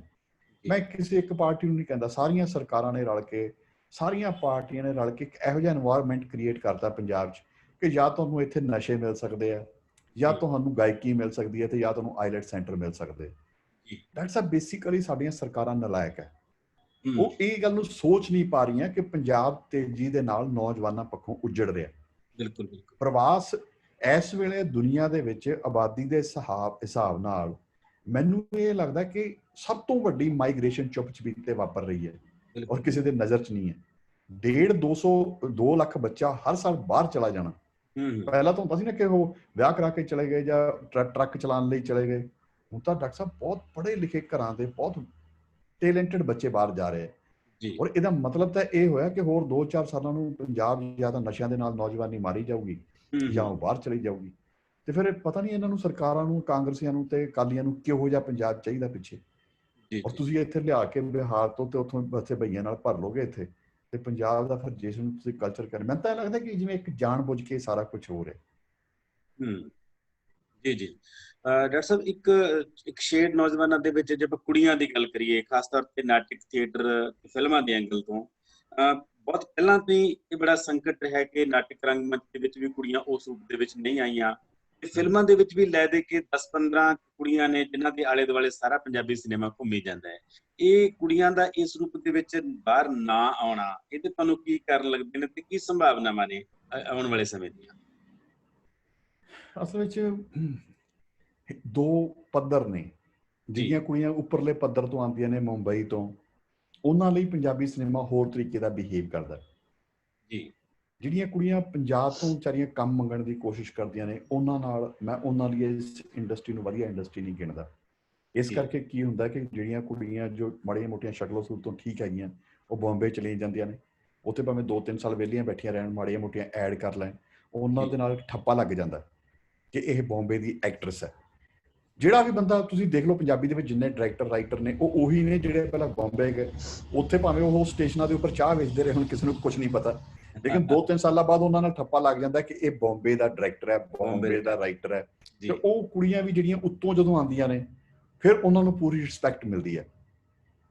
ਠੀਕ ਹੈ। ਜਿਹੜੀਆਂ ਕੁੜੀਆਂ ਪੰਜਾਬ 'ਚ ਬਹੁਤ ਟੈਲੈਂਟਡ ਕੁੜੀਆਂ ਪਈਆਂ ਹੁੰਦੀਆਂ ਨੇ ਵਿਚਾਰੀਆਂ ਇੱਥੋਂ ਦੀਆਂ, ਉਹਨਾਂ ਨੂੰ ਨਾ ਤਾਂ ਇੱਜ਼ਤ ਮਿਲਦੀ ਹੈ, ਨਾ ਹੀ ਉਹਨੇ ਪੈਸੇ ਮਿਲਦੇ ਆ, ਔਰ ਬਹੁਤ ਵਾਰੀ ਉਹਨਾਂ ਨੂੰ ਐਕਸਪਲਾਈਟੇਸ਼ਨ ਦਾ ਸ਼ਿਕਾਰ ਹੋਣਾ ਪੈਂਦਾ ਜੀ। ਜੇ 2-4 ਚੰਗੇ ਗਰੁੱਪ, ਇਹ ਨਹੀਂ ਕਿ ਸਾਰੀ ਇੰਡਸਟਰੀ ਮਾੜੀ ਨਹੀਂ ਹੈਗੀ, ਮੈਂ ਫਿਰ ਕਹੂੰਗਾ ਕਿ ਕੁਝ ਗਰੁੱਪ ਅੱਛੇ ਹੁੰਦੇ ਨੇ, ਕੁਝ ਡਾਇਰੈਕਟਰ ਅੱਛੇ ਹੁੰਦੇ ਨੇ, ਕੁਝ ਖਰਾਬ ਹੁੰਦੇ ਨੇ, ਤਾਂ ਚੰਗੇ ਲੋਕ ਵੀ ਨੇ, ਚੰਗੇ ਗਰੁੱਪ ਨੇ, ਚੰਗੀਆਂ ਮਤਲਬ ਕਿ ਐਸੋਸੀਏਸ਼ਨਸ ਨੇ ਜਿਹੜੀਆਂ ਕਿ, ਪਰ ਕੰਮ ਨਹੀਂ ਮਿਲਦਾ। ਦੈਟਸ ਪੰਜਾਬ ਦੇ ਵਿੱਚ ਤੁਸੀਂ ਦੇਖ ਲਓ ਕਿਹੜੀ ਕੁੜੀ ਹੈ ਜਿਸਨੇ ਪੰਜਾਬ ਦੇ ਵਿੱਚੋਂ ਰਹਿ ਕੇ ਆਪਣੇ ਆਪ ਨੂੰ ਪੰਜਾਬੀ ਫਿਲਮ ਇੰਡਸਟਰੀ 'ਚ ਐਸਟੈਬਲਿਸ਼ ਕੀਤਾ ਹੋਵੇ, ਜਦੋਂ ਕਿ ਬਹੁਤ ਸਾਰੀਆਂ ਟੈਲੈਂਟਡ ਕੁੜੀਆਂ ਪਈਆਂ। ਮੈਂ ਚੈਲੰਜ ਕਰਦਾ ਕਿ ਪੰਜਾਬ ਦੇ ਵਿੱਚ ਬਹੁਤ ਟੈਲੈਂਟਡ ਬੱਚੀਆਂ ਪਈਆਂ ਨੇ, ਬਹੁਤ ਵਧੀਆ ਕੁੜੀਆਂ ਪਈਆਂ ਨੇ, ਔਰ ਪਰ ਕੀ ਕਰੀਏ ਹੁਣ, ਉਹ ਪ੍ਰੋਡਿਊਸਰ ਦੇ ਦਿਮਾਗ ਤੇ ਇੱਕ ਇਹ ਚੀਜ਼ ਬੈਠੀ ਹੋਈ ਹੈ ਕਿ ਜੋ ਬੰਬੇ ਵਾਲੇ ਨੇ ਬਸ ਉਹੀ ਸਭ ਕੁਝ ਕਰ ਸਕਦੇ ਨੇ। ਬੰਬੇ ਦਾ ਹਿੰਦੀ ਸਿਨੇਮਾ ਬੁਰੀ ਤਰ੍ਹਾਂ ਫਲਾਪ ਹੋ ਚੁੱਕਿਆ। ਹਿੰਦੀ ਸਿਨੇਮੇ ਨੂੰ 10-12 ਨਵੇਂ ਆਯੁਸ਼ਮਾਨ ਖੁਰਾਨਾ ਵਰਗੇ ਬਚਾ ਗਏ, ਵਰਨਾ ਅੱਜ ਤੋਂ 4 ਸਾਲ ਪਹਿਲਾਂ ਤਾਂ ਹਿੰਦੀ ਸਿਨੇਮਾ ਵਾਈਂਡ ਅਪ ਹੋ ਚੁੱਕਿਆ ਸੀ, ਖਤਮ ਹੋ ਚੁੱਕਿਆ ਸੀ ਹਿੰਦੀ ਸਿਨੇਮਾ। ਉਹਦੇ ਮੁਕਾਬਲੇ ਰੀਜਨਲ ਸਿਨੇਮਾ, ਤਾਮਿਲ ਸਿਨੇਮਾ, ਅੱਜ ਤੱਕ ਹਿੰਦੀ ਸਿਨੇਮਾ ਕਦੇ 1000 ਦੀ ਕਲੈਕਸ਼ਨ ਤੋਂ ਜ਼ਿਆਦਾ ਨਹੀਂ ਜਾ ਸਕਿਆ। ਔਰ ਤਾਮਿਲ ਦੀ ਫਿਲਮ ਸੀ ਬਾਹੂਬਲੀ, ਜਿਸਨੇ 2000 ਕਰੋੜ ਦਾ ਬਿਜ਼ਨਸ ਕਰਕੇ ਦਿੱਤਾ। ਔਰ ਪੰਜਾਬੀ ਸਿਨੇਮਾ ਵੀ ਕੋਈ ਇਹ ਨਹੀਂ ਚੰਗੇ ਰਾਈਜ਼ ਦੇ ਉੱਪਰ ਹੈ, ਔਰ ਆਉਣ ਵਾਲੇ ਦਿਨਾਂ 'ਚ ਪੰਜਾਬੀ ਸਿਨੇਮਾ ਹੋਰ ਇਸ ਵੇਲੇ 500 ਕਰੋੜ ਦੀ ਇੰਡਸਟਰੀ ਹੋ ਚੁੱਕੀ ਹੈ ਲਗਭਗ ਸਾਡੀ। ਔਰ ਅਸੀਂ ਮੰਨ ਕੇ ਚੱਲਦੇ ਹਾਂ ਕਿ ਜੇ ਆਹ ਸਾਲ ਨਾ ਜਾਂਦਾ ਤਾਂ ਇਹ 750 ਤੇ ਅਗਲੇ ਸਾਲ ਦੇ ਵਿੱਚ ਜੇ ਸਭ ਕੁਝ ਠੀਕ ਠਾਕ ਰਿਹਾ ਤਾਂ ਅਸੀਂ 1000 ਕਰੋੜ ਦੀ ਇੰਡਸਟਰੀ ਹੋਵਾਂਗੇ ਜੀ। ਤੁਸੀਂ ਨਾਟਕ ਨਾਲ, ਰੰਗਮੰਚ ਨਾਲ ਤੇ ਫਿਲਮਾਂ ਨਾਲ ਸਾਰੇ ਮਾਧਿਅਮ ਨਾਲ ਜੁੜੇ ਹੋਏ ਹੋ, ਤੇ ਇੱਕ ਚੀਜ਼ ਦੱਸੋ ਕਿ ਜਿਹੜੀ ਸਾਡੀ ਕਮੇਡੀ ਹੈ, ਇਹ ਫਿਲਮਾਂ ਦੇ ਵਿੱਚ ਵੀ ਮੇਰ ਮਿੱਤਲ ਤੋਂ ਲੈ ਕੇ ਹੁਣ ਤੱਕ ਤਿੰਗ ਕੇ ਡਾਇਲਾਗ ਬੋਲਣਾ ਤੇ ਦੋ ਅਰਥੀ ਡਾਇਲਾਗ ਬੋਲਣਾ, ਹੁਣ ਤੱਕ ਵੀ ਲਾਊਡ ਡਾਇਲਾਗ ਬੋਲਣਾ, ਅਸੀਂ ਕਮੇਡੀ ਇਸ ਨੂੰ ਸਮਝਦੇ ਹਾਂ ਕਿ ਸੂਖਮ ਕਮੇਡੀ ਕਿਸੇ ਰੂਪ ਦੇ ਵਿੱਚ ਸੈਂਸੀਬਲ ਕਮੇਡੀ ਸਾਡੇ ਨਾਟਕ, ਰੰਗਮੰਚ ਜਾਂ ਖਾਸ ਤੌਰ ਤੇ ਫਿਲਮਾਂ ਦੇ ਪ੍ਰਸੰਗ 'ਚ ਨਹੀਂ ਹੋ ਸਕਦੀ? ਨਹੀਂ ਹੋਊਗੀ, ਕਿਉਂ ਨਹੀਂ ਹੋਊਗੀ। ਮੈਂ ਹਮੇਸ਼ਾ ਕਹਿੰਦਾ ਕਿ ਇਹ ਕੋਈ ਕਮੇਡੀ ਨਹੀਂ ਹੈਗੀ, ਇਹ ਕੋਈ ਕਮੇਡੀ ਨਹੀਂ ਹੈ। ਪੰਚ ਹੈਗੇ, ਪੰਚ ਮਾਰ ਕਾ ਕਮੇਡੀ ਕੋਈ ਕਮੇਡੀ ਨਹੀਂ ਹੁੰਦੀ। ਪੰਚ ਮਾਰੀ ਜਾਓ, ਠੀਕ ਹੈ। 2-4 ਫਿਲਮਾਂ ਚੱਲ ਗਈਆਂ। ਦੇਖੋ ਬੇਸਿਕਲੀ ਕਾਫੀ ਦੇਰ ਪਹਿਲਾਂ ਮੇਰੇ ਮਿੱਤਲ ਜੀ ਇਦਾਂ ਕਰਦੇ ਸੀਗੇ ਜੀ, ਫਿਰ ਇੱਕ ਦੌਰ ਅਜਿਹਾ ਆਇਆ ਜਦੋਂ ਹਰਭਜਨ ਮਾਨ ਹੋਰਾਂ ਦੇ ਤੇ ਗੁਰਦਾਸ ਮਾਨ ਜੀ ਦਾ ਕ੍ਰੀਏਟ ਕੀਤਾ ਹੋਇਆ ਸੈਂਸਿਟਿਵ ਸਿਨੇਮਾ, ਜਿਹਦੇ ਵਿੱਚ ਸ਼ਹੀਦਾ ਮੁਹੱਬਤ, ਬੂਟਾ ਸਿੰਘ ਵਰਗੀ ਫਿਲਮ ਚੱਲੀ, ਜੀ ਆਇਆਂ ਨੂੰ ਫਿਲਮ ਚੱਲੀ, ਇੱਕ ਉਦੋਂ ਦਾ ਸਿਨੇਮਾ ਅਰਾਈਜ਼ ਹੋਇਆ। ਉਹ ਕਮੇਡੀ ਸਿਨੇਮਾ ਨਹੀਂ ਸੀਗਾ, ਇਸ ਦੇ ਬਾਵਜੂਦ ਵੀ ਲੋਕਾਂ ਨੇ ਉਹ ਫਿਲਮਾਂ ਬਹੁਤ ਵੱਡੇ ਪੱਧਰ ਤੇ ਦੇਖੀਆਂ। ਫਿਰ ਕੀ ਹੋਇਆ ਕਿ ਕਮੇਡੀ ਦਾ ਦੌਰ ਚੱਲ ਪਿਆ, ਜੱਟ ਐਂਡ ਜੂਲੀਅਟ ਸੀ ਤੇ ਕੈਰੀ ਔਨ ਜੱਟਾ, ਇਹਨਾਂ ਦੋ ਫਿਲਮਾਂ ਨੇ ਸਿਨੈਰੀਓ ਚੇਂਜ ਕਰਤਾ। ਹੁਣ ਕੀ ਪ੍ਰੋਬਲਮ ਇੱਥੇ ਹੈ ਕਿ ਸਾਡਾ ਜਿਹੜਾ ਪ੍ਰੋਡਿਊਸਰ ਹੈ ਨਾ, ਉਹ ਇਸ ਲਾਈਨ ਦਾ ਬੰਦਾ ਨਹੀਂ ਹੈ। ਉਹ ਕੋਈ ਖਾਨਦਾਨੀ ਪ੍ਰੋਡਿਊਸਰ ਨਹੀਂ ਹੈਗਾ ਵੀ ਜਿਹਨੇ 2-3 ਪੀੜ੍ਹੀਆਂ ਨੇ ਫਿਲਮਾਂ ਬਣਾਈਆਂ ਹੋਣ। ਬੇਸਿਕਲੀ ਉਹ ਸਾਰੇ ਦੇ ਸਾਰੇ ਬੰਦੇ ਪ੍ਰਾਪਰਟੀ ਡੀਲਰ ਟਾਈਪ ਬੰਦੇ ਨੇ, ਤੇ ਉਹ ਤੁਰਦੇ ਫਿਰਦੇ ਸ਼ੌਕ ਲਈ ਬਲੈਕ ਮਨੀ ਨੂੰ ਵਾਈਟ ਕਰਨ ਦੇ ਲਈ ਇਸ ਲਾਈਨ 'ਚ ਆ ਜਾਂਦੇ ਨੇ, ਪੈਸਾ ਲਗਾ ਦਿੰਦੇ ਨੇ। ਫਿਰ ਕੀ ਉਹਨਾਂ ਨੂੰ ਆਪ ਨੂੰ ਤਾਂ ਇਸ ਗੱਲ ਦੀ ਸਮਝ ਹੈ ਨਹੀਂ, ਤੇ ਉਹਨਾਂ ਨੇ ਫਿਰ ਜੋ ਆਸੇ ਪਾਸੇ ਪਤਾ ਕਰਦੇ ਨੇ ਤੇ ਫਿਰ ਆਮ ਲੋਕ ਕਹਿੰਦੇ ਨੇ ਉਹ ਫਲਾਣੀ ਫਿਲਮ ਕੈਰੀ ਔਨ ਜੱਟਾ, ਉਹ ਫਲਾਣੀ ਫਿਲਮ, ਫਿਰ ਉਹ ਕਮੇਡੀ ਫਿਲਮਾਂ ਦਾ ਨਾਮ ਲੈਂਦੇ ਨੇ, ਤੇ ਬਸ ਫਿਰ ਉਹ ਪ੍ਰੋਡਿਊਸਰ ਇਸ ਗੱਲ ਤੇ ਅੜ ਜਾਂਦਾ ਕਿ ਕਮੇਡੀ ਫਿਲਮ ਬਣਾਉਣੀ। ਮੈਂ ਗੁਰਮੁਖ ਫਿਲਮ ਆ ਰਹੀ ਹੈ ਮੇਰੀ ਹੁਣ, ਤੁਸੀਂ ਯਕੀਨ ਮੰਨੋ ਮੈਂ ਗੁਰਮੁਖ ਦਾ ਕਨਸੈਪਟ ਲੈ ਕੇ ਘੱਟੋ ਘੱਟ ਬਾਹਲਾ ਨਹੀਂ ਤਾਂ 2 ਸਾਲ ਲੋਕਾਂ ਕੋਲ ਫਿਰਦਾ ਰਿਹਾ, ਔਰ ਲੋਕ ਸੀਰੀਅਸ ਫਿਲਮ ਨੂੰ, ਸੰਜੀਦਾ ਫਿਲਮ ਨੂੰ ਫਿਲਮ ਹੀ ਨਹੀਂ ਮੰਨ ਕੇ ਰਾਜੀ। ਫਿਰ ਹਰ ਕੋਈ ਕਹਿੰਦੇ ਭਾਜੀ ਕਮੇਡੀ ਬਣਾ ਲਓ, ਪ੍ਰੋਡਿਊਸਰ ਨਹੀਂ ਮਿਲਦੇ। ਫਿਰ ਲੰਬੇ ਸਮੇਂ ਦੇ ਵਿੱਚ ਹੌਲੀ ਹੌਲੀ ਸਿਨੇਮਾ ਇਹ ਸਹੀ ਪਾਸੇ ਮੁੜੂਗਾ ਜਦੋਂ ਲੋਕਾਂ ਨੂੰ ਅਹਿਸਾਸ ਹੋ ਜਾਊਗਾ ਕਿ ਨਹੀਂ ਇਹ ਕੋਈ ਸਿਨੇਮਾ ਨਹੀਂ ਹੈ। ਆਫਕੋਰਸ ਚੰਗੀਆਂ ਫਿਲਮਾਂ ਚੱਲਦੀਆਂ ਨੇ, ਐਂ ਤਾਂ ਨਹੀਂ ਕਹਿ ਸਕਦੇ। ਅਰਦਾਸ ਫਿਲਮ ਨੇ 50 ਕਰੋੜ ਨੂੰ ਟੱਚ ਕੀਤਾ, ਪਰ ਆਪਾਂ ਜਾਣਦੇ ਹੋ ਕਿੰਨੀ ਥੀਏਟਰੀਕਲ ਔਰ ਕਿੰਨੀ ਸੈਂਸਿਟਿਵ ਔਰ ਕਿੰਨੀ ਇੱਕ ਏਦਾਂ ਕੋਈ ਟ੍ਰੈਜਿਕ ਮੂਡ ਦੀ ਫਿਲਮ ਸੀ। ਇਸ ਦੇ ਬਾਵਜੂਦ ਵੀ ਉਹ 50 ਕਰੋੜ ਨੂੰ ਟੱਚ ਕਰ ਗਈ ਔਰ ਬੜਾ ਸੇਫਲੀ ਟੱਚ ਕਰ ਗਈ, ਤਾਂ ਦੈਟਸ ਅ ਬਿਗ ਥਿੰਗ। ਜੀ ਤੁਸੀਂ ਸਰ ਇੱਕ ਜਗ੍ਹਾ ਤੇ ਸਵਾਲ ਉਠਾਇਆ ਸੀ ਸੈਮੀਨਾਰ ਦੇ ਵਿੱਚ ਕਿ ਸਾਡਾ ਨਾਟਕ ਰੰਗਮੰਚ ਸਾਡੇ ਦਰਸ਼ਕ ਦੇ ਹਾਣ ਦਾ ਨਹੀਂ ਹੋ ਸਕਿਆ। ਜੇ ਇਸ ਕਥਨ ਨੂੰ ਆਪਾਂ ਫਿਲਮਾਂ ਤੇ ਫਿੱਟ ਕਰਕੇ ਦੇਖੀਏ ਕਿ ਸਾਡੀਆਂ ਫਿਲਮਾਂ ਸਾਡੇ ਦਰਸ਼ਕ ਦੇ ਹਾਣ ਦੀਆਂ ਨਹੀਂ ਹੋ ਸਕੀਆਂ, ਜਾਂ ਦਰਸ਼ਕ ਸਾਡੀਆਂ ਫਿਲਮਾਂ ਦੇ ਹਾਣ ਦਾ ਨਹੀਂ ਹੋ ਸਕਿਆ ਹੈ? ਨਹੀਂ, ਫਿਲਮਾਂ ਹੀ ਦਰਸ਼ਕ ਨੂੰ ਕੀ ਕਹਿ ਸਕਦੇ ਹੋ, ਦਰਸ਼ਕ ਕੋਲੇ ਆਪਸ਼ਨ ਹੈ। ਦੇਖੋ ਦਰਸ਼ਕ ਕੋਲੇ ਆਪਸ਼ਨ ਵੱਧਦੀ ਜਾ ਰਹੀ ਹੈ। ਪਹਿਲਾਂ ਤਾਂ ਪੰਜਾਬੀ ਤੇ ਹਿੰਦੀ ਸਿਨੇਮੇ ਦਾ ਟਾਕਰਾ ਸੀ, ਫਿਰ ਵੱਡੇ ਜੁਰਾਸਿਕ ਪਾਰਕ ਤੋਂ ਬਾਅਦ ਵੱਡੇ ਪੱਧਰ ਤੇ ਇੰਗਲਿਸ਼ ਫਿਲਮਾਂ ਰਿਲੀਜ਼ ਹੋਣ ਲੱਗ ਪਈਆਂ ਇੰਡੀਆ ਦੇ ਵਿੱਚ, ਪੰਜਾਬ ਦੇ ਵਿੱਚ। ਜੁਰਾਸਿਕ ਪਾਰਕ ਨੇ ਲੁਧਿਆਣੇ ਤੇ ਚੰਡੀਗੜ੍ਹ ਵਰਗੇ 5-7 ਵੱਡੇ ਸ਼ਹਿਰਾਂ ਦੇ ਵਿੱਚ ਇੱਕ ਚੰਗੀ ਖਾਸੀ ਪੰਜਾਬੀ ਫਿਲਮ ਜਿੰਨੀ ਕਮਾਈ ਕੀਤੀ। ਔਰ ਉਸ ਤੋਂ ਬਾਅਦ ਸਾਡੇ ਕੋਲ ਨੈਟਫਲਿਕਸ ਆ ਗਿਆ, ਫਿਰ ਸਾਡੇ ਕੋਲ ਕਿੰਨੇ ਮੀਡੀਅਮ ਨੇ। ਅੱਜ ਦੇ ਦਰਸ਼ਕ ਕੋਲੇ ਇੰਨੀ ਚੁਆਇਸ ਹੈ ਕਿ ਇੱਕ ਹਫ਼ਤੇ ਦੇ ਵਿੱਚ ਐਂ ਕਹੋ ਕਿ ਜੇ ਉਸਨੇ ਫਿਲਮ ਦੇਖਣੀ ਹੈ ਤਾਂ ਉਹਦੇ ਕੋਲੇ ਕੋਈ ਪੰਜਾਬੀ ਫਿਲਮ ਇੱਕ ਅੱਜ ਦੇਖੂਗਾ, ਅਗਲੇ ਹਫ਼ਤੇ ਹਿੰਦੀ ਦੇਖੂਗਾ, ਫਿਰ ਇੰਗਲਿਸ਼ ਦੇਖੂਗਾ, ਫਿਰ ਨੈਟਫਲਿਕਸ ਤੇ ਦੇਖੂਗਾ। ਇੰਨੀ ਜ਼ਿਆਦਾ ਚੁਆਇਸ ਹੈ ਪੰਜਾਬ ਦੇ ਦਰਸ਼ਕ ਕੋਲੇ। ਔਰ ਸਿਨੇਮੇ ਨੂੰ, ਉਸ ਨੂੰ ਚੈਲੰਜ ਹੈ ਸਿਨੇਮੇ ਦੇ ਲਈ, ਸਿਨੇਮੇ ਨੂੰ ਮੀਟ ਕਰਨਾ ਹੀ ਪਊਗਾ। ਤੁਸੀਂ ਦੇਖੋ ਸਾਲ ਦੇ ਵਿੱਚ 60-70 ਪੰਜਾਬੀ ਫਿਲਮ ਬਣਦੀ ਹੈ, 50 ਰਿਲੀਜ਼ ਵੀ ਹੋ ਜਾਂਦੀ ਹੈ, ਔਰ ਚਲਦੀਆਂ ਤਾਂ ਉਹਦੇ ਵਿੱਚੋਂ 5-7 ਹੀ ਨੇ। ਇਹਦਾ ਮਤਲਬ ਹੈ ਕਿ ਦਰਸ਼ਕ ਰਿਜੈਕਟ ਕਰ ਦਿੰਦੇ। ਕਿਉਂ ਰਿਜੈਕਟ ਕਰ ਦਿੰਦਾ? ਕਿਉਂਕਿ ਉਹਦੇ ਕੋਲ ਹੋਰ ਆਪਸ਼ਨ ਬਹੁਤ ਹੈ। ਜੀ ਜੀ ਜੀ। ਮੇਰੇ ਵੱਲੋਂ ਆਖਰੀ ਸਵਾਲ ਹੋਊਗਾ, ਉਸ ਤੋਂ ਬਾਅਦ ਕੁਝ ਸਵਾਲ ਆਪਾਂ ਆਡੀਅנס ਵੱਲੋਂ ਲਵਾਂਗੇ ਸਰ। ਇਹ ਕਿ ਤੁਸੀਂ ਅਧਿਆਪਕ ਹੋ ਤੇ ਤੁਹਾਡਾ ਸਾਰੀ ਉਮਰ ਬਾਅਦ ਨੌਜਵਾਨ ਪੀੜ੍ਹੀ ਦੇ ਨਾਲ ਰਿਹਾ ਹੈ। ਮੈਨੂੰ ਇਹ ਲੱਗਦਾ ਹੁੰਦਾ ਕਿ ਅਧਿਆਪਕ ਤੇ ਮਾਪੇ ਦੋ ਨਾਲ ਬੱਚੇ ਦਾ ਸਭ ਤੋਂ ਵੱਧ ਵਾਹ ਪੈਂਦਾ, ਤੇ ਅਸੀਂ ਸ਼ਾਇਦ ਆਪਣੇ ਬੱਚਿਆਂ ਨੂੰ, ਨੌਜਵਾਨ ਪੀੜ੍ਹੀ ਨੂੰ ਉਸ ਰੂਪ ਦੇ ਵਿੱਚ ਸਮਝ ਨਹੀਂ ਸਕੇ ਜਿਵੇਂ ਇੱਕ ਅਧਿਆਪਕ ਦਾ ਰੋਲ ਹੋਣਾ ਚਾਹੀਦਾ ਸੀ। ਬੀਇੰਗ ਅਧਿਆਪਕ ਤੁਸੀਂ ਕੀ ਮਹਿਸੂਸ ਕਰਦੇ ਹੋ ਕਿ ਇੱਕ ਅਧਿਆਪਕ ਦੀ ਕੀ ਜ਼ਿੰਮੇਵਾਰੀਆਂ ਸੀ ਜਿਹੜੀਆਂ ਸ਼ਾਇਦ ਅਸੀਂ ਨਹੀਂ ਨਿਭਾ ਸਕੇ? ਇੱਕ ਅਧਿਆਪਕ ਦੀ ਜ਼ਿੰਮੇਵਾਰੀ ਇਹ ਹੈ ਕਿ ਉਹ 2 ਗੱਲਾਂ ਦੇ ਮਾਮਲੇ ਦੇ ਵਿੱਚ ਉਹ ਬਿਲਕੁਲ ਕਲੀਅਰ ਹੋਣਾ ਚਾਹੀਦਾ ਹੈ। ਨੰਬਰ 1 ਕਿ ਮੈਂ ਅਧਿਆਪਕ ਨਹੀਂ ਹਾਂ, ਠੀਕ ਹੈ, ਮੈਂ ਸਟੂਡੈਂਟ ਹਾਂ। ਔਰ ਦੂਜੀ ਗੱਲ, ਕਦੇ ਅਧਿਆਪਕ ਇਹ ਨਾ ਮੰਨ ਕੇ ਚੱਲੇ ਕਿ ਇਹ ਮੇਰੇ ਬੱਚੇ ਨੇ, ਇਹ ਨੌਜਵਾਨ ਨੇ ਤੇ ਮੈਂ ਵੱਡਾ। ਮੈਂ ਹਮੇਸ਼ਾ ਇਸ ਗੱਲ 'ਚ ਬਿਲੀਵ ਕਰਦਾ ਕਿ ਮੈਂ ਆਪਣੇ ਸਟੂਡੈਂਟ ਦੇ ਲੈਵਲ ਤੇ ਖੜ ਕੇ ਸੋਚਣਾ। ਮੈਨੂੰ ਇਸ ਕਰਕੇ ਕਦੇ ਮੇਰੇ ਸਟੂਡੈਂਟ ਜਿਹੜੇ ਹੈਗੇ ਮਾੜੇ ਨਹੀਂ ਲੱਗੇ, ਵੈਰੀ ਫਰੈਂਕਲੀ। ਮੈਨੂੰ ਜੇ ਉਹ ਗਲਤੀ ਕਰਦੇ ਆ, ਸ਼ਰਾਰਤ ਕਰਦੇ ਆ, ਬਕਵਾਸ ਕਰਦੇ ਆ, ਮੈਂ ਮੰਨ ਕੇ ਚੱਲਦਾ ਕਿ ਨਹੀਂ ਇਹ ਉਹਨਾਂ ਦਾ ਇਸ ਵੇਲੇ ਦਾ ਇਹ ਟਾਈਮ ਹੈ। ਮੈਂ ਅੱਜ 54 ਸਾਲ ਦੀ ਉਮਰ ਦੇ ਵਿੱਚ ਮੈਂ ਇਹ ਨਹੀਂ ਕਹਿ ਸਕਦਾ ਕਿ ਮੇਰਾ 16 ਸਾਲ ਦਾ ਬੱਚਾ ਜਾਂ ਮੇਰਾ 20 ਸਾਲ ਦਾ ਬੱਚਾ ਬਹੁਤ ਮੇਰੇ ਲੈਵਲ ਦੀ ਗੱਲ ਕਰੇ। ਮੈਂ ਹਮੇਸ਼ਾ ਇਹ ਮੰਨ ਕੇ ਚੱਲਦਾ ਕਿ ਜਿੰਨੀ ਦੇਰ ਤੱਕ ਇੱਕ ਅਧਿਆਪਕ ਦੀ ਸੋਚ ਇੱਕ ਸਟੂਡੈਂਟ ਦੇ ਨਾਲ ਮੈਚ ਕਰਦੀ ਹੈ ਤਾਂ ਉਹ ਕੋਈ ਇੱਕ ਗੈਪ ਨਹੀਂ, ਮੈਂ ਗੈਪ ਛੱਡਣ ਦੇ ਵਿੱਚ ਵਿਸ਼ਵਾਸ ਨਹੀਂ ਰੱਖਦਾ। ਭਾਵੇਂ ਮੇਰੇ ਆਪ ਦੇ ਬੱਚੇ ਹੋਣ, ਭਾਵੇਂ ਮੇਰੇ ਸਟੂਡੈਂਟ ਹੋਣ, ਮੈਂ ਨਹੀਂ ਚਾਹੁੰਦਾ ਕਿ ਸਾਡੇ ਵਿਚਕਾਰ ਏਜ ਗੈਪ ਆਵੇ, ਥਿੰਕਿੰਗ ਦਾ ਗੈਪ ਆਵੇ। ਸਾਨੂੰ ਔਰ ਉਹ ਸਾਡੇ ਲੈਵਲ ਤੇ ਨਹੀਂ ਪਹੁੰਚ ਸਕਦੇ 30-40 ਸਾਲ ਪਹਿਲਾਂ, ਲੇਕਿਨ ਅਸੀਂ ਜਦੋਂ ਮਰਜ਼ੀ ਜਾ ਕੇ ਉਹਨਾਂ ਦੇ ਲੈਵਲ ਤੇ ਖੜੇ ਹੋ ਕੇ ਸੋਚ ਸਕਦੇ ਹਾਂ ਉਹ ਕਿੱਦਾਂ ਮਹਿਸੂਸ ਕਰਦੇ ਨੇ, ਉਹ ਕੀ ਚਾਹੁੰਦੇ ਨੇ। ਖਾਸ ਤੌਰ ਤੇ ਭਾਸ਼ਾ, ਮੈਨੂੰ ਇਹ ਲੱਗਦਾ ਕਿ ਸਾਡੇ ਟੀਚਰਾਂ ਦੀ ਭਾਸ਼ਾ ਜਿਹੜੀ ਹੈ ਨਾ, ਸਾਡੇ ਯੂਥ ਦੇ ਨਾਲੋਂ ਅਕਸਰ ਪਿੱਛੇ ਰਹਿ ਜਾਂਦੀ ਹੈ। ਯੂਥ ਦੀ ਭਾਸ਼ਾ ਗਾਂਹ ਲੰਘ ਜਾਂਦੀ ਹੈ, ਸਾਡੀ ਟੀਚਰਾਂ ਦੀ ਭਾਸ਼ਾ ਪਿੱਛੇ ਰਹਿ ਜਾਂਦੀ ਹੈ। ਅਸੀਂ ਭਾਸ਼ਾ ਨੂੰ ਲਗਾਤਾਰ ਅਪਡੇਟ ਨਹੀਂ ਕਰਦੇ। ਔਰ ਇਹੀ ਕਾਰਨ ਸਾਡਾ ਸਾਹਿਤ ਫਸਿਆ ਵਾ, ਖਾਸ ਤੌਰ ਤੇ ਸਾਡੀ ਕਵਿਤਾ, ਸਾਡੀ ਆਲੋਚਨਾ, ਉਹ ਅੱਜ ਦੇ ਯੂਥ ਦੇ ਪੱਲੇ ਨਹੀਂ ਪੈ ਰਹੇ, ਕਿਉਂਕਿ ਅਸੀਂ ਇਸ ਨੂੰ ਅਪਡੇਟ ਕਰਨ ਦੀ ਕੋਸ਼ਿਸ਼ ਨਹੀਂ ਕਰਦੇ, ਅਸੀਂ ਗੱਲਾਂ ਅਪਡੇਟ ਕਰਨ ਦੀ ਕੋਸ਼ਿਸ਼ ਨਹੀਂ ਕਰਦੇ, ਸਾਡੀਆਂ ਥਿਊਰੀਆਂ, ਸਾਡੇ ਸਿਧਾਂਤ, ਅਸੀਂ ਕੁਝ ਵੀ ਅਪਡੇਟ ਕਰਨ ਦੀ ਕੋਸ਼ਿਸ਼ ਨਹੀਂ ਕਰਦੇ। ਸੋ ਮੈਨੂੰ ਇਹ ਲੱਗਦਾ ਕਿ ਕਿਤੇ ਨਾ ਕਿਤੇ ਸਾਡਾ ਕਮਿਊਨੀਕੇਸ਼ਨ ਗੈਪ ਬੱਚਿਆਂ ਨਾਲ ਵੱਧ ਜਾਂਦਾ, ਪ੍ਰੋਬਲਮ ਆਉਂਦੀ ਹੈ। ਔਰ ਲੱਕੀਲੀ ਮੈਨੂੰ ਨਹੀਂ ਕਦੇ ਪ੍ਰੋਬਲਮ ਆਈ, ਮੈਂ ਹਮੇਸ਼ਾ ਅੱਜ ਟੈਕਨੋਲੋਜੀ ਹੈ, ਦੇਖੋ ਤੁਸੀਂ ਐਡਾ ਵਧੀਆ ਕੰਮ ਕੀਤਾ। ਅੱਜ ਤੋਂ ਪਹਿਲਾਂ ਸਾਡੇ ਕੋਲ ਸਾਹਿਤ ਸਭਾਵਾਂ ਹੁੰਦੀਆਂ ਸੀ, ਉੱਥੇ 5-7 ਬੰਦੇ ਇਕੱਠੇ ਹੁੰਦੇ ਸੀ, ਇੱਕ ਅੱਧਾ ਮਿਸ ਹੋ ਗਿਆ। ਅੱਜ ਅਸੀਂ ਕਿਹੜੇ ਸ਼ਹਿਰਾਂ ਤੋਂ ਬੈਠ ਕੇ ਇੱਕ ਤਰੀਕੇ ਨਾਲ ਸਾਹਿਤ ਸਭਾ ਜੋੜੀ ਹੋਈ ਹੈ। ਜੀ ਠੀਕ ਹੈ, ਇੰਟਰਨੈਸ਼ਨਲ ਸਾਹਿਤ ਸਭਾ ਨਾ, ਇਹ ਟੈਕਨੋਲੋਜੀ ਹੈ। ਤੇ ਕਿਉਂ ਸਾਡੇ, ਮੈਨੂੰ ਲੱਗਦਾ ਸਾਡੇ ਟੀਚਰ ਇੱਕ ਟੈਕਨੋਲੋਜੀ ਅਪਣਾਉਣ ਤੋਂ ਡਰਦੇ ਨੇ, ਉਹ ਕਿਉਂ ਇਹਨਾਂ ਚੀਜ਼ਾਂ ਨੂੰ ਫੇਸ ਨਹੀਂ ਕਰਦੇ। ਮੈਂ ਫੇਸਬੁੱਕ ਤੇ ਮੇਰਾ ਮਜ਼ਾਕ ਉਡਾਉਣਗੇ, ਇਹ ਰਾਈਟਰ ਹੋ ਕੇ ਫੇਸਬੁੱਕ ਤੇ ਤੁਰਿਆ ਫਿਰਦਾ, ਉਹਨਾਂ ਕੋਲ ਬੈਠੇ ਰਹੋ ਘਰਾਂ 'ਚ, ਤੁਹਾਨੂੰ ਸੁਣਦਾ ਕੌਣ ਹੈ, ਤੁਹਾਨੂੰ ਪੜ੍ਹਦਾ ਕੌਣ ਹੈ। ਜੇ ਤੁਸੀਂ ਉਮੀਦ ਕਰਦੇ ਹੋ ਕਿ ਤੁਹਾਨੂੰ ਪੜ੍ਹਨ ਤੁਹਾਡੇ ਕੋਲ ਲਾਇਬ੍ਰੇਰੀ ਜਾਣ ਕੇ, ਹੁਣ ਬੱਚੇ ਨਹੀਂ ਜਾਣਗੇ। ਜਦੋਂ ਇੱਕ ਚੀਜ਼ ਬਾਜ਼ਾਰ ਉਹਨਾਂ ਦੇ ਮੋਬਾਈਲ 'ਚ ਪਹੁੰਚਾ ਰਿਹਾ, ਤਾਂ ਤੁਹਾਨੂੰ ਉਹਨਾਂ ਬੱਚਿਆਂ ਤੱਕ ਪਹੁੰਚਣ ਦੇ ਲਈ ਨਵੀਂ ਟੈਕਨੋਲੋਜੀ ਅਪਣਾਉਣੀ ਪੈਣੀ ਹੈ, ਤੁਹਾਨੂੰ ਅਪਡੇਟ ਹੋਣਾ ਪੈਣਾ, ਤੁਹਾਡੇ ਕੋਲ ਕੋਈ ਆਪਸ਼ਨ ਨਹੀਂ। ਵਰਨਾ ਫਿਰ ਜਿਵੇਂ ਪਏ ਹੁੰਦੇ ਨੇ ਬਰਾਮਦੇ ਵਿੱਚ, ਡਿਓਡੀ ਦੇ ਵਿੱਚ ਬੁੜੇ ਪਏ ਹੁੰਦੇ ਨੇ, ਪਏ ਰਵਾਂਗੇ। ਕੀ ਬਾਤ ਹੈ ਡਾਕਟਰ ਸਾਹਿਬ। ਇੱਕ ਨਾਲ ਬਸ ਛੋਟੀ ਜਿਹੀ ਗੱਲ ਇਹ ਹੈ ਕਿ ਜਿਹੜਾ ਆਨਲਾਈਨ ਥੀਏਟਰ ਤੁਸੀਂ ਪਿਛਲੇ ਦਿਨਾਂ 'ਚ ਦੇਖਿਆ, ਇੱਕ ਟਰਮ ਡਿਵੈਲਪ ਕੀਤੀ, ਮੇਲਾ ਹੋਇਆ ਪੰਜਾਬ ਦੇ ਵਿੱਚ, ਇੱਕ ਇਹਦੇ ਬਾਰੇ ਥੋੜੀ ਟਿੱਪਣੀ ਕਰੋ ਕਿ ਕੀ ਇਹ ਥੀਏਟਰ ਕਿਤੇ ਸਾਡੀ ਫਿਲਮ ਦੇ ਮਾਧਿਅਮ ਵਿੱਚ ਮਰਸਤਾ ਨਹੀਂ ਹੋ ਜਾਊਗਾ, ਇਸ ਤਰ੍ਹਾਂ ਕੀ ਸੰਭਾਵਨਾਵਾਂ ਲੱਗਦੀਆਂ ਨੇ? ਮੈਂ ਬਿਲਕੁਲ ਇਸ ਦੇ ਖਿਲਾਫ ਹਾਂ। ਅੱਜ ਤੱਕ ਮੈਂ ਆਪਣਾ ਕਦੇ ਕੋਈ ਨਾਟਕ ਰਿਕਾਰਡ ਨਹੀਂ ਕਰਨ ਦਿੰਦਾ, ਕਦੇ ਮੈਂ YouTube ਤੇ ਕੋਈ ਪਾਵੇ ਮੈਂ ਨਾਲ ਦੀ ਨਾਲ ਹਟਵਾ ਦਿੰਦਾ।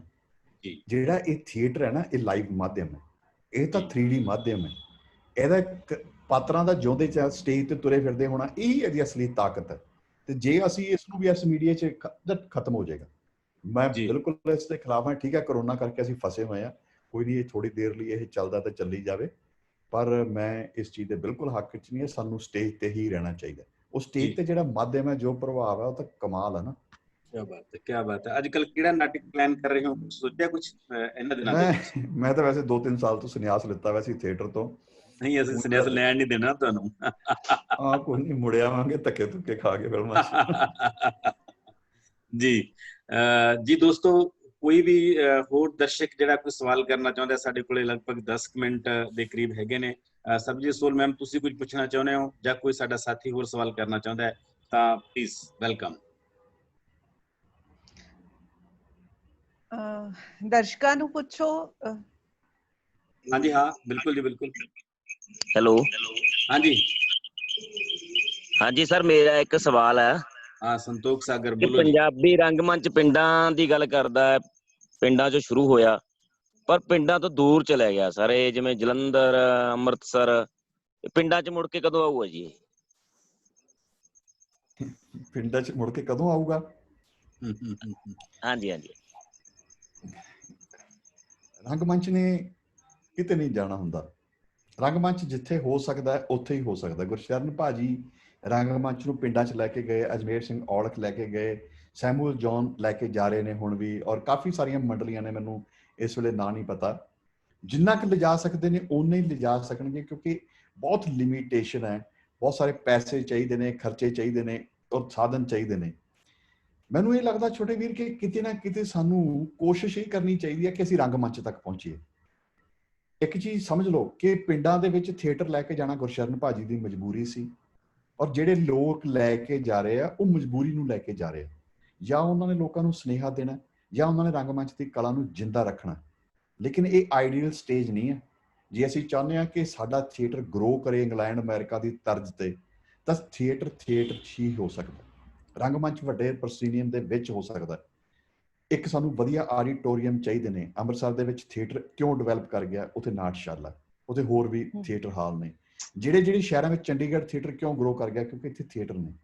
ਇੱਕ ਚੀਜ਼ ਸਾਨੂੰ ਸਮਝਣੀ ਪਏਗੀ ਕਿ ਥੀਏਟਰ ਦੀਆਂ 2 ਇਹੋ ਜਿਹੀਆਂ ਮਿਨੀਮਮ ਰਿਕੁਆਇਰਮੈਂਟਸ ਨੇ ਜਿੰਨਾ ਬਿਨਾਂ ਥੀਏਟਰ ਕੰਮ ਨਹੀਂ ਕਰ ਸਕਦਾ।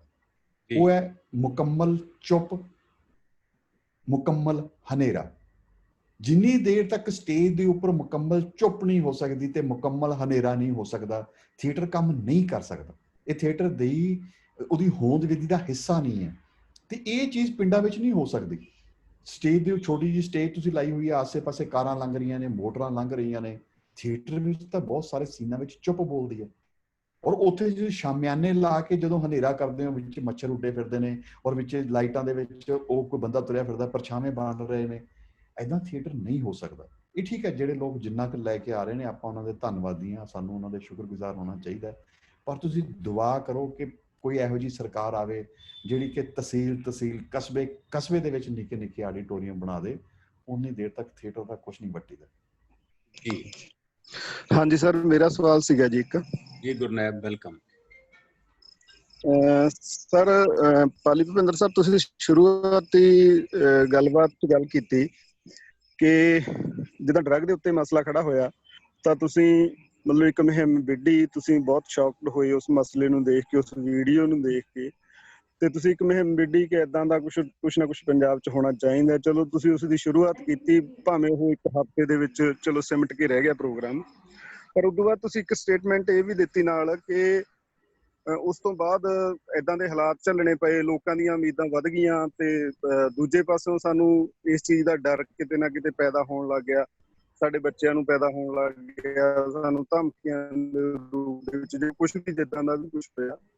ਸੋ ਮੈਨੂੰ ਇਹ ਲੱਗਦਾ ਕਿ ਇਸ ਤੁਹਾਡੀ ਮਤਲਬ ਜਿਹੜੀ ਤੁਸੀਂ ਸਟੇਟਮੈਂਟ ਦੇ ਰਹੇ ਹੋ, ਮੈਨੂੰ ਇਹ ਲੱਗਦਾ ਕਿ ਇਹਦੇ ਵਿੱਚ ਫਿਰ ਸਾਡੀ ਕਮਿਟਮੈਂਟ ਜਿਹੜੀ ਕਿਤੇ ਨਾ ਕਿਤੇ ਮੇਰੇ ਖਿਆਲ ਦੇ ਵਿੱਚ ਰੁਲ ਗਈ ਤੇ ਅਸੀਂ ਇਹ ਦੇਖ ਲਿਆ ਕਿ ਹਾਂ ਲਿਖ ਕੇ ਪ੍ਰਸਿੱਧ ਹੋਣਾ ਹੈ, ਏਦਾਂ ਕਰਕੇ ਪ੍ਰਸਿੱਧ ਹੋਣਾ, ਫਿਲਮਾਂ ਕਰਕੇ ਪ੍ਰਸਿੱਧ ਹੋਣਾ। ਸਾਡੀ ਪ੍ਰਸਿੱਧੀ ਹੈ ਤੇ ਜਿਹੜੀ ਲੋਕਾਂ ਪ੍ਰਤੀ ਕਮਿਟਮੈਂਟ ਹੈ, ਜੇ ਕੋਈ ਏਦਾਂ ਨਹੀਂ ਖੜੂਗਾ, ਇਸ ਤਰ੍ਹਾਂ ਡਰ ਕੇ ਏਦਾਂ ਰਾਸਤੇ ਬਦਲੂਗਾ, ਤਾਂ ਮਤਲਬ ਇਹ ਆਪਾਂ ਕੀ ਉਮੀਦ ਕਰਦੇ ਹਾਂ ਕਿ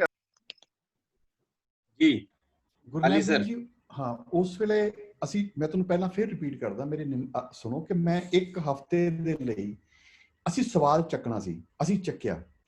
ਹੁਣ ਤੁਸੀਂ ਇਹ ਨਹੀਂ ਕਹਿ ਸਕਦੇ ਕਿ ਮੈਂ ਹਮੇਸ਼ਾ ਮੈਂ ਹੀ ਸਵਾਲ ਚੱਕੂਗਾ।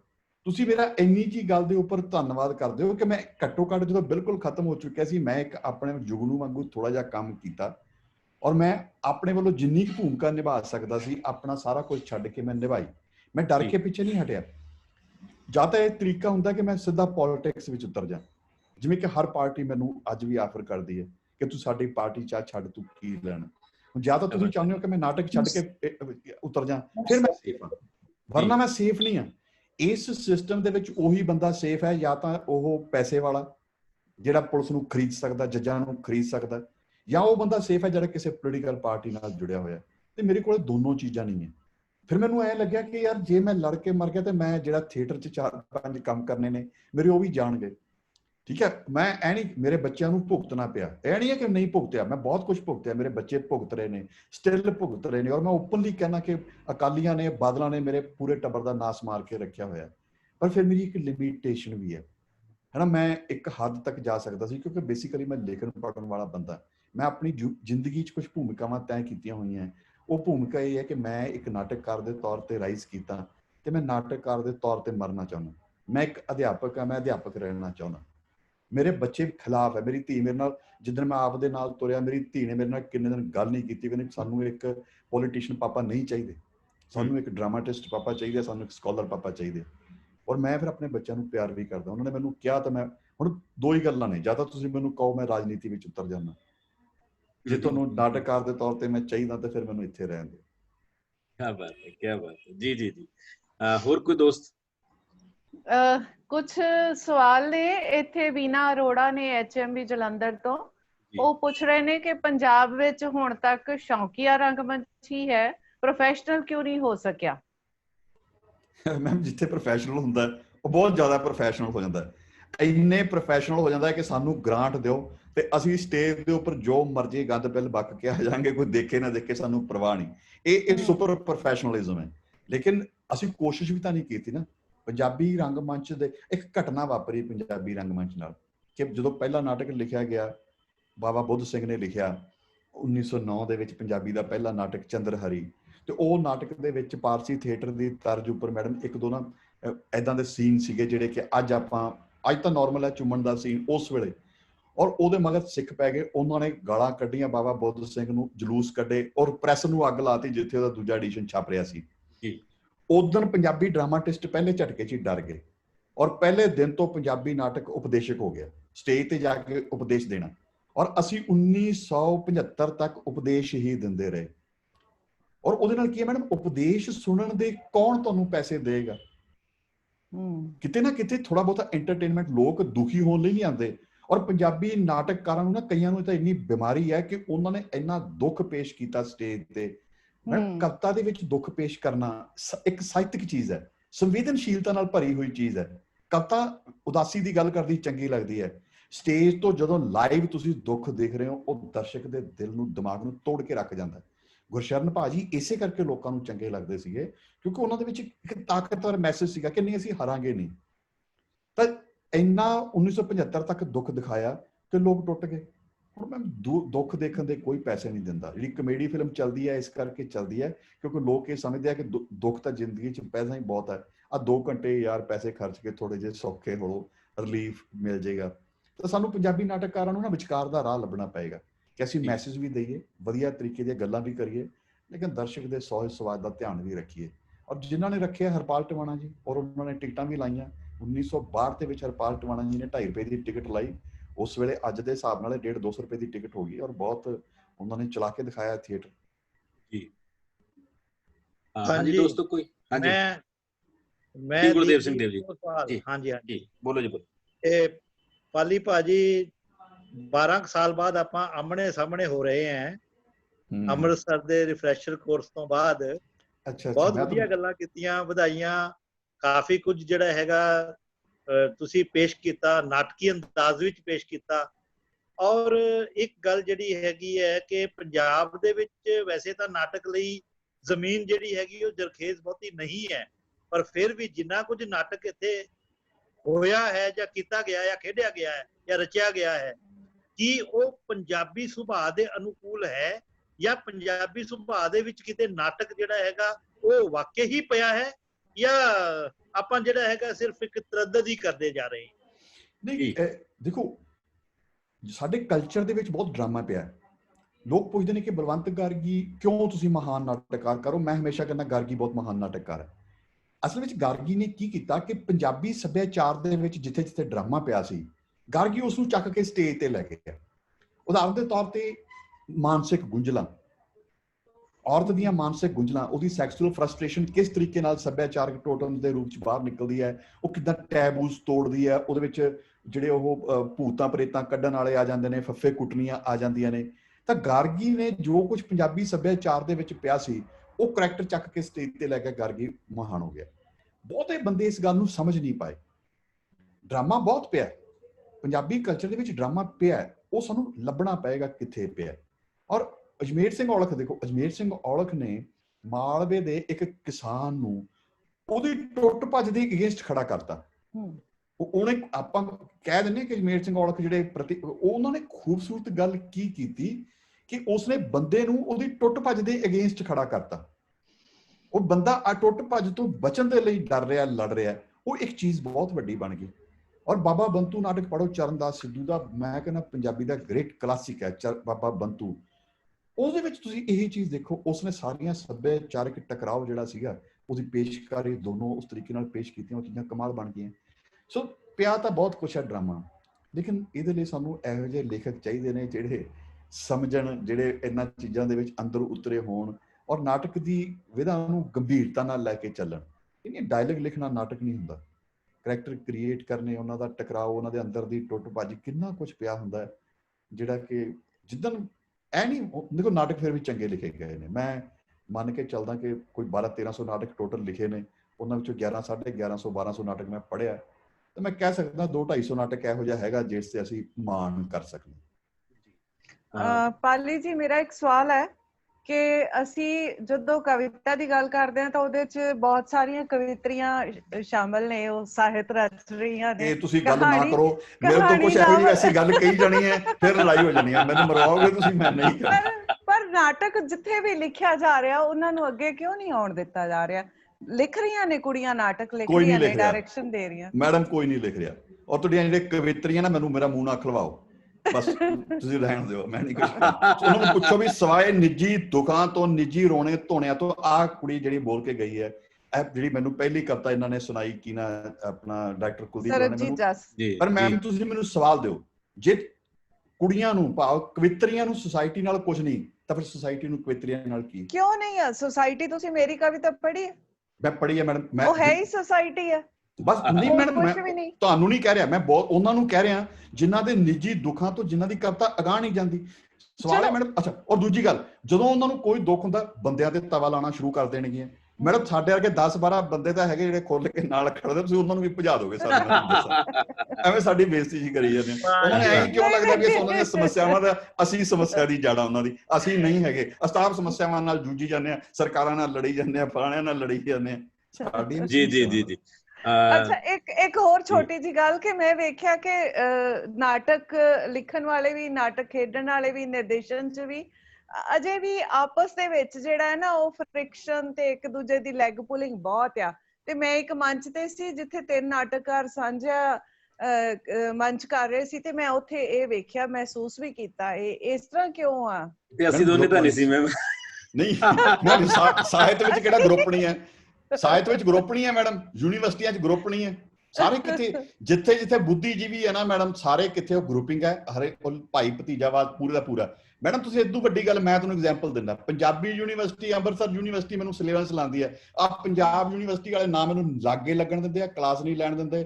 ਔਰ ਤੁਸੀਂ ਦੇਖ ਲਓ ਕਦੇ ਮੇਰਾ ਇੱਥੇ ਕੋਈ ਨਾਟਕ ਸਿਲੇਬਸ ਲੱਗਿਆ? ਇਹ ਲੱਗਣ ਹੀ ਨਹੀਂ ਦੇਣਗੇ ਮੈਡਮ ਇਹ। ਔਰ ਇਹੀ ਤਰੀਕਾ ਮੈਮ ਸਾਹਿਤ ਵਿੱਚ ਹੈ। ਇਨਾਮ ਕਿਹਨੂੰ ਮਿਲਦੇ ਨੇ ਤੁਹਾਨੂੰ ਕਿਹੜਾ ਪਤਾ ਨਹੀਂ, ਕਿਵੇਂ ਇਨਾਮ ਮਿਲਦੇ ਨੇ, ਕੀ ਜੋੜ ਤੋੜ ਹੁੰਦੇ ਨੇ। ਸਾਡੇ ਵਰਗਾ ਤਾਂ ਮੈਂ ਇੱਕ ਦਿਨ ਵੈਸੇ ਹੀ ਪੁੱਛ ਲਿਆ ਰਵੇਲ ਸਿੰਘ ਨੂੰ, ਮੈਂ ਕਿਹਾ ਜੀ ਜਿਹੜੀ ਤੁਸੀਂ ਹਰ ਸਾਲ ਸਾਹਿਤ ਅਕੈਡਮੀ ਦੀ ਲਿਸਟ ਬਣਾਉਂਦੇ ਹੋ ਤੇ ਉਹਦੇ ਵਿੱਚ ਕਦੇ ਮੇਰਾ ਨਾਮ ਆਉਂਦਾ? ਕਹਿੰਦਾ ਪਿਛਲੇ 2-3 ਸਾਲਾਂ ਤੋਂ ਤਾਂ ਨਹੀਂ ਆਇਆ। ਮਤਲਬ 100 ਦੇ ਵਿੱਚ ਵੀ ਕਿਤੇ ਨਾਂ ਨਹੀਂ ਆਉਂਦਾ ਪਿਆ ਹਲੇ। ਤਾਂ ਤੁਸੀਂ ਮੈਮ ਉਮੀਦ ਕੀ ਕਰਦੇ ਹੋ ਕਿ ਇੱਥੇ ਜਿਹੜਾ ਹੈਗਾ ਇਹ ਸਾਰੇ ਕਿਤੇ ਆ ਮੈਮ? ਇਹ ਸਾਡੇ ਬੁੱਧੀਜੀਵੀ, ਸਾਡੇ ਸਾਹਿਤਕਾਰ। ਜੀ ਜੀ ਪਾਲੀ ਜੀ, ਮੇਰੇ ਖਿਆਲ 'ਚ ਵਕਤ ਆਪਾਂ ਨੂੰ ਹੋਰ ਇਜਾਜ਼ਤ ਨਹੀਂ ਦਿੰਦਾ ਮੈਮ। ਤੁਸੀਂ ਧੰਨਵਾਦੀ ਸ਼ਬਦ ਜਿਹੜੇ। ਹਾਂਜੀ ਜੀ ਜੀ। ਹੈਲੋ ਸਰ ਜੀ। ਹੈਲੋ। ਹਾਂਜੀ ਹਾਂਜੀ, ਬੋਲੋ ਜੀ ਬੋਲੋ, ਤੁਹਾਡੀ ਆਵਾਜ਼ ਆ ਰਹੀ ਹੈ। ਹਾਂਜੀ ਹਾਂਜੀ ਸਰ, ਸਤਿ ਸ਼੍ਰੀ ਅਕਾਲ ਜੀ। ਮੈਂ ਸੁਖਵੀਰ ਕੌਰ ਬੋਲ ਰਹੀ ਹਾਂ ਚੰਡੀਗੜ੍ਹ ਤੋਂ। ਜੀ ਜੀ ਹਾਂਜੀ ਸਰ, ਮੇਰਾ ਸਵਾਲ ਇਹ ਆ ਕਿ ਜਿਵੇਂ ਹੁਣੇ ਸਰ ਨੇ ਗੱਲ ਕੀਤੀ ਹੈ ਕਿ ਜਿਹੜਾ ਸਾਹਿਤ ਬਾਰੇ ਗੱਲ ਕੀਤੀ ਆ ਕਿ ਨਵੀਆਂ ਟੈਕਸ ਨਹੀਂ ਪੜ੍ਹਾਈਆਂ ਜਾ ਰਹੀਆਂ ਜਾਂ ਪੋਲਿਟਿਕਸ ਹੁੰਦੀ ਆ, ਕੁਛ ਵੀ ਏਦਾਂ ਦਾ। ਸਰ ਮੇਰਾ ਸਵਾਲ ਇਹ ਹੈਗਾ ਕਿ ਹੁਣ ਤੱਕ ਪੰਜਾਬੀ ਸਾਹਿਤ ਦਾ ਇਤਿਹਾਸ ਜਿਹੜਾ ਉਹਦੇ 'ਚ ਸਾਨੂੰ ਈਸ਼ਵਰ ਚੰਦਰ ਨੰਦਾ ਨੂੰ ਪਹਿਲਾ ਨਾਟਕ ਮੰਨਿਆ ਜਾਂਦਾ ਆ। ਉਸ ਤੋਂ ਪਹਿਲਾਂ ਵੀ ਔਰ ਉਸਦੇ ਸਮੇਂ ਵੀ ਬਹੁਤ ਅੱਛਾ ਜਿਹੜਾ ਸੀਗਾ ਉਹ ਨਾਟਕ ਲਿਖਿਆ ਗਿਆ। ਤਾਂ ਮੇਰਾ ਸਵਾਲ ਇਹ ਆ ਵੀ ਕੀ ਆਪਾਂ ਨੂੰ ਪੰਜਾਬੀ ਸਾਹਿਤ ਦੇ ਇਤਿਹਾਸ ਤੇ ਵਾਪਸ ਦੁਬਾਰਾ ਪੁਨਰ ਵਿਚਾਰ ਕਰਨੀ ਪਏਗੀ? ਪੰਜਾਬੀ ਸਾਹਿਤ ਦਾ ਇਤਿਹਾਸ ਕੀ ਹੁਣ ਤੱਕ ਸਹੀ ਢੰਗ ਨਾਲ ਲਿਖਿਆ ਗਿਆ ਹੈ ਵਾਕਈ, ਕਿ ਸਾਨੂੰ ਦੁਬਾਰਾ ਜਿਹੜਾ ਇਸ ਪਿੱਛੇ ਵੱਲ ਮੁੜਨਾ ਪਏਗਾ ਦੁਬਾਰਾ ਤੋਂ? ਸੁਖਬੀਰ, ਮੈਨੂੰ ਬਾਕੀ ਸਾਹਿਤ ਬਾਰੇ ਤਾਂ ਮੈਂ ਗੱਲ ਨਹੀਂ ਕਰ ਸਕਦਾ, ਪਰ ਪੰਜਾਬੀ ਨਾਟਕ ਦੇ ਜਦੋਂ ਮੈਂ PhD ਕਰਕੇ ਮੈਂ ਡਿਕਲੇਅਰ ਕੀਤਾ ਹੁਣੇ ਜ਼ਿੰਮੇਵਾਰੀ ਨਾਲ ਕਿ ਮੈਂ 1150-1200 ਨਾਟਕ ਪੰਜਾਬੀ ਦਾ ਪੜ੍ਹਿਆ।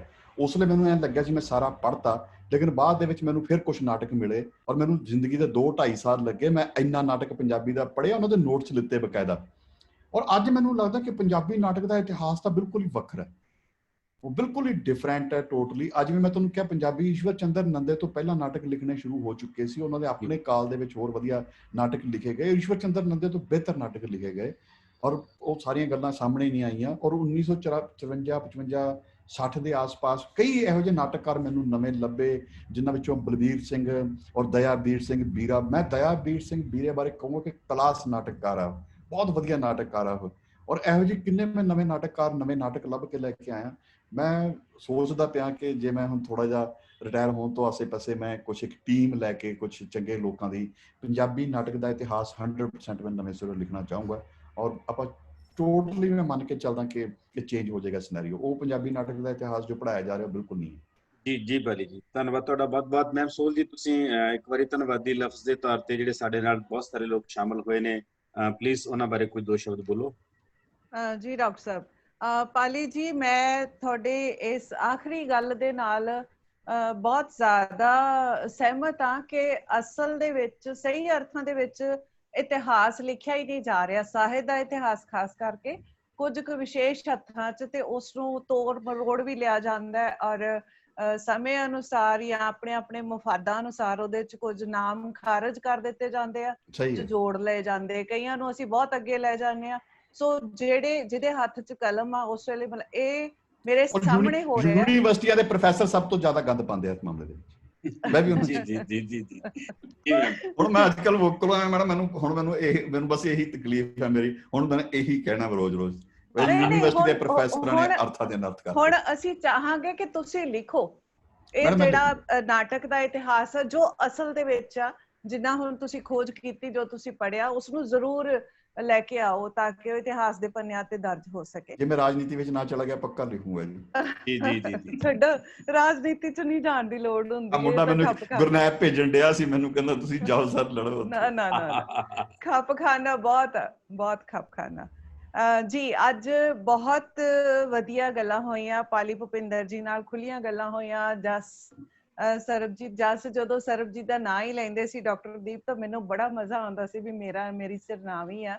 ਤੇ ਕਵਿਤਾਵਾਂ ਵੀ ਬਹੁਤ ਉਮਦਾ ਸਾਡੀ ਕੁੜੀ ਨੇ ਸੁਣਾਈਆਂ। ਸਹੀ ਲਿਖਿਆ, ਹਾਂਜੀ, ਬਹੁਤ ਅੱਛੀਆਂ ਕਵਿਤਾਵਾਂ ਸੁਣਾਈਆਂ।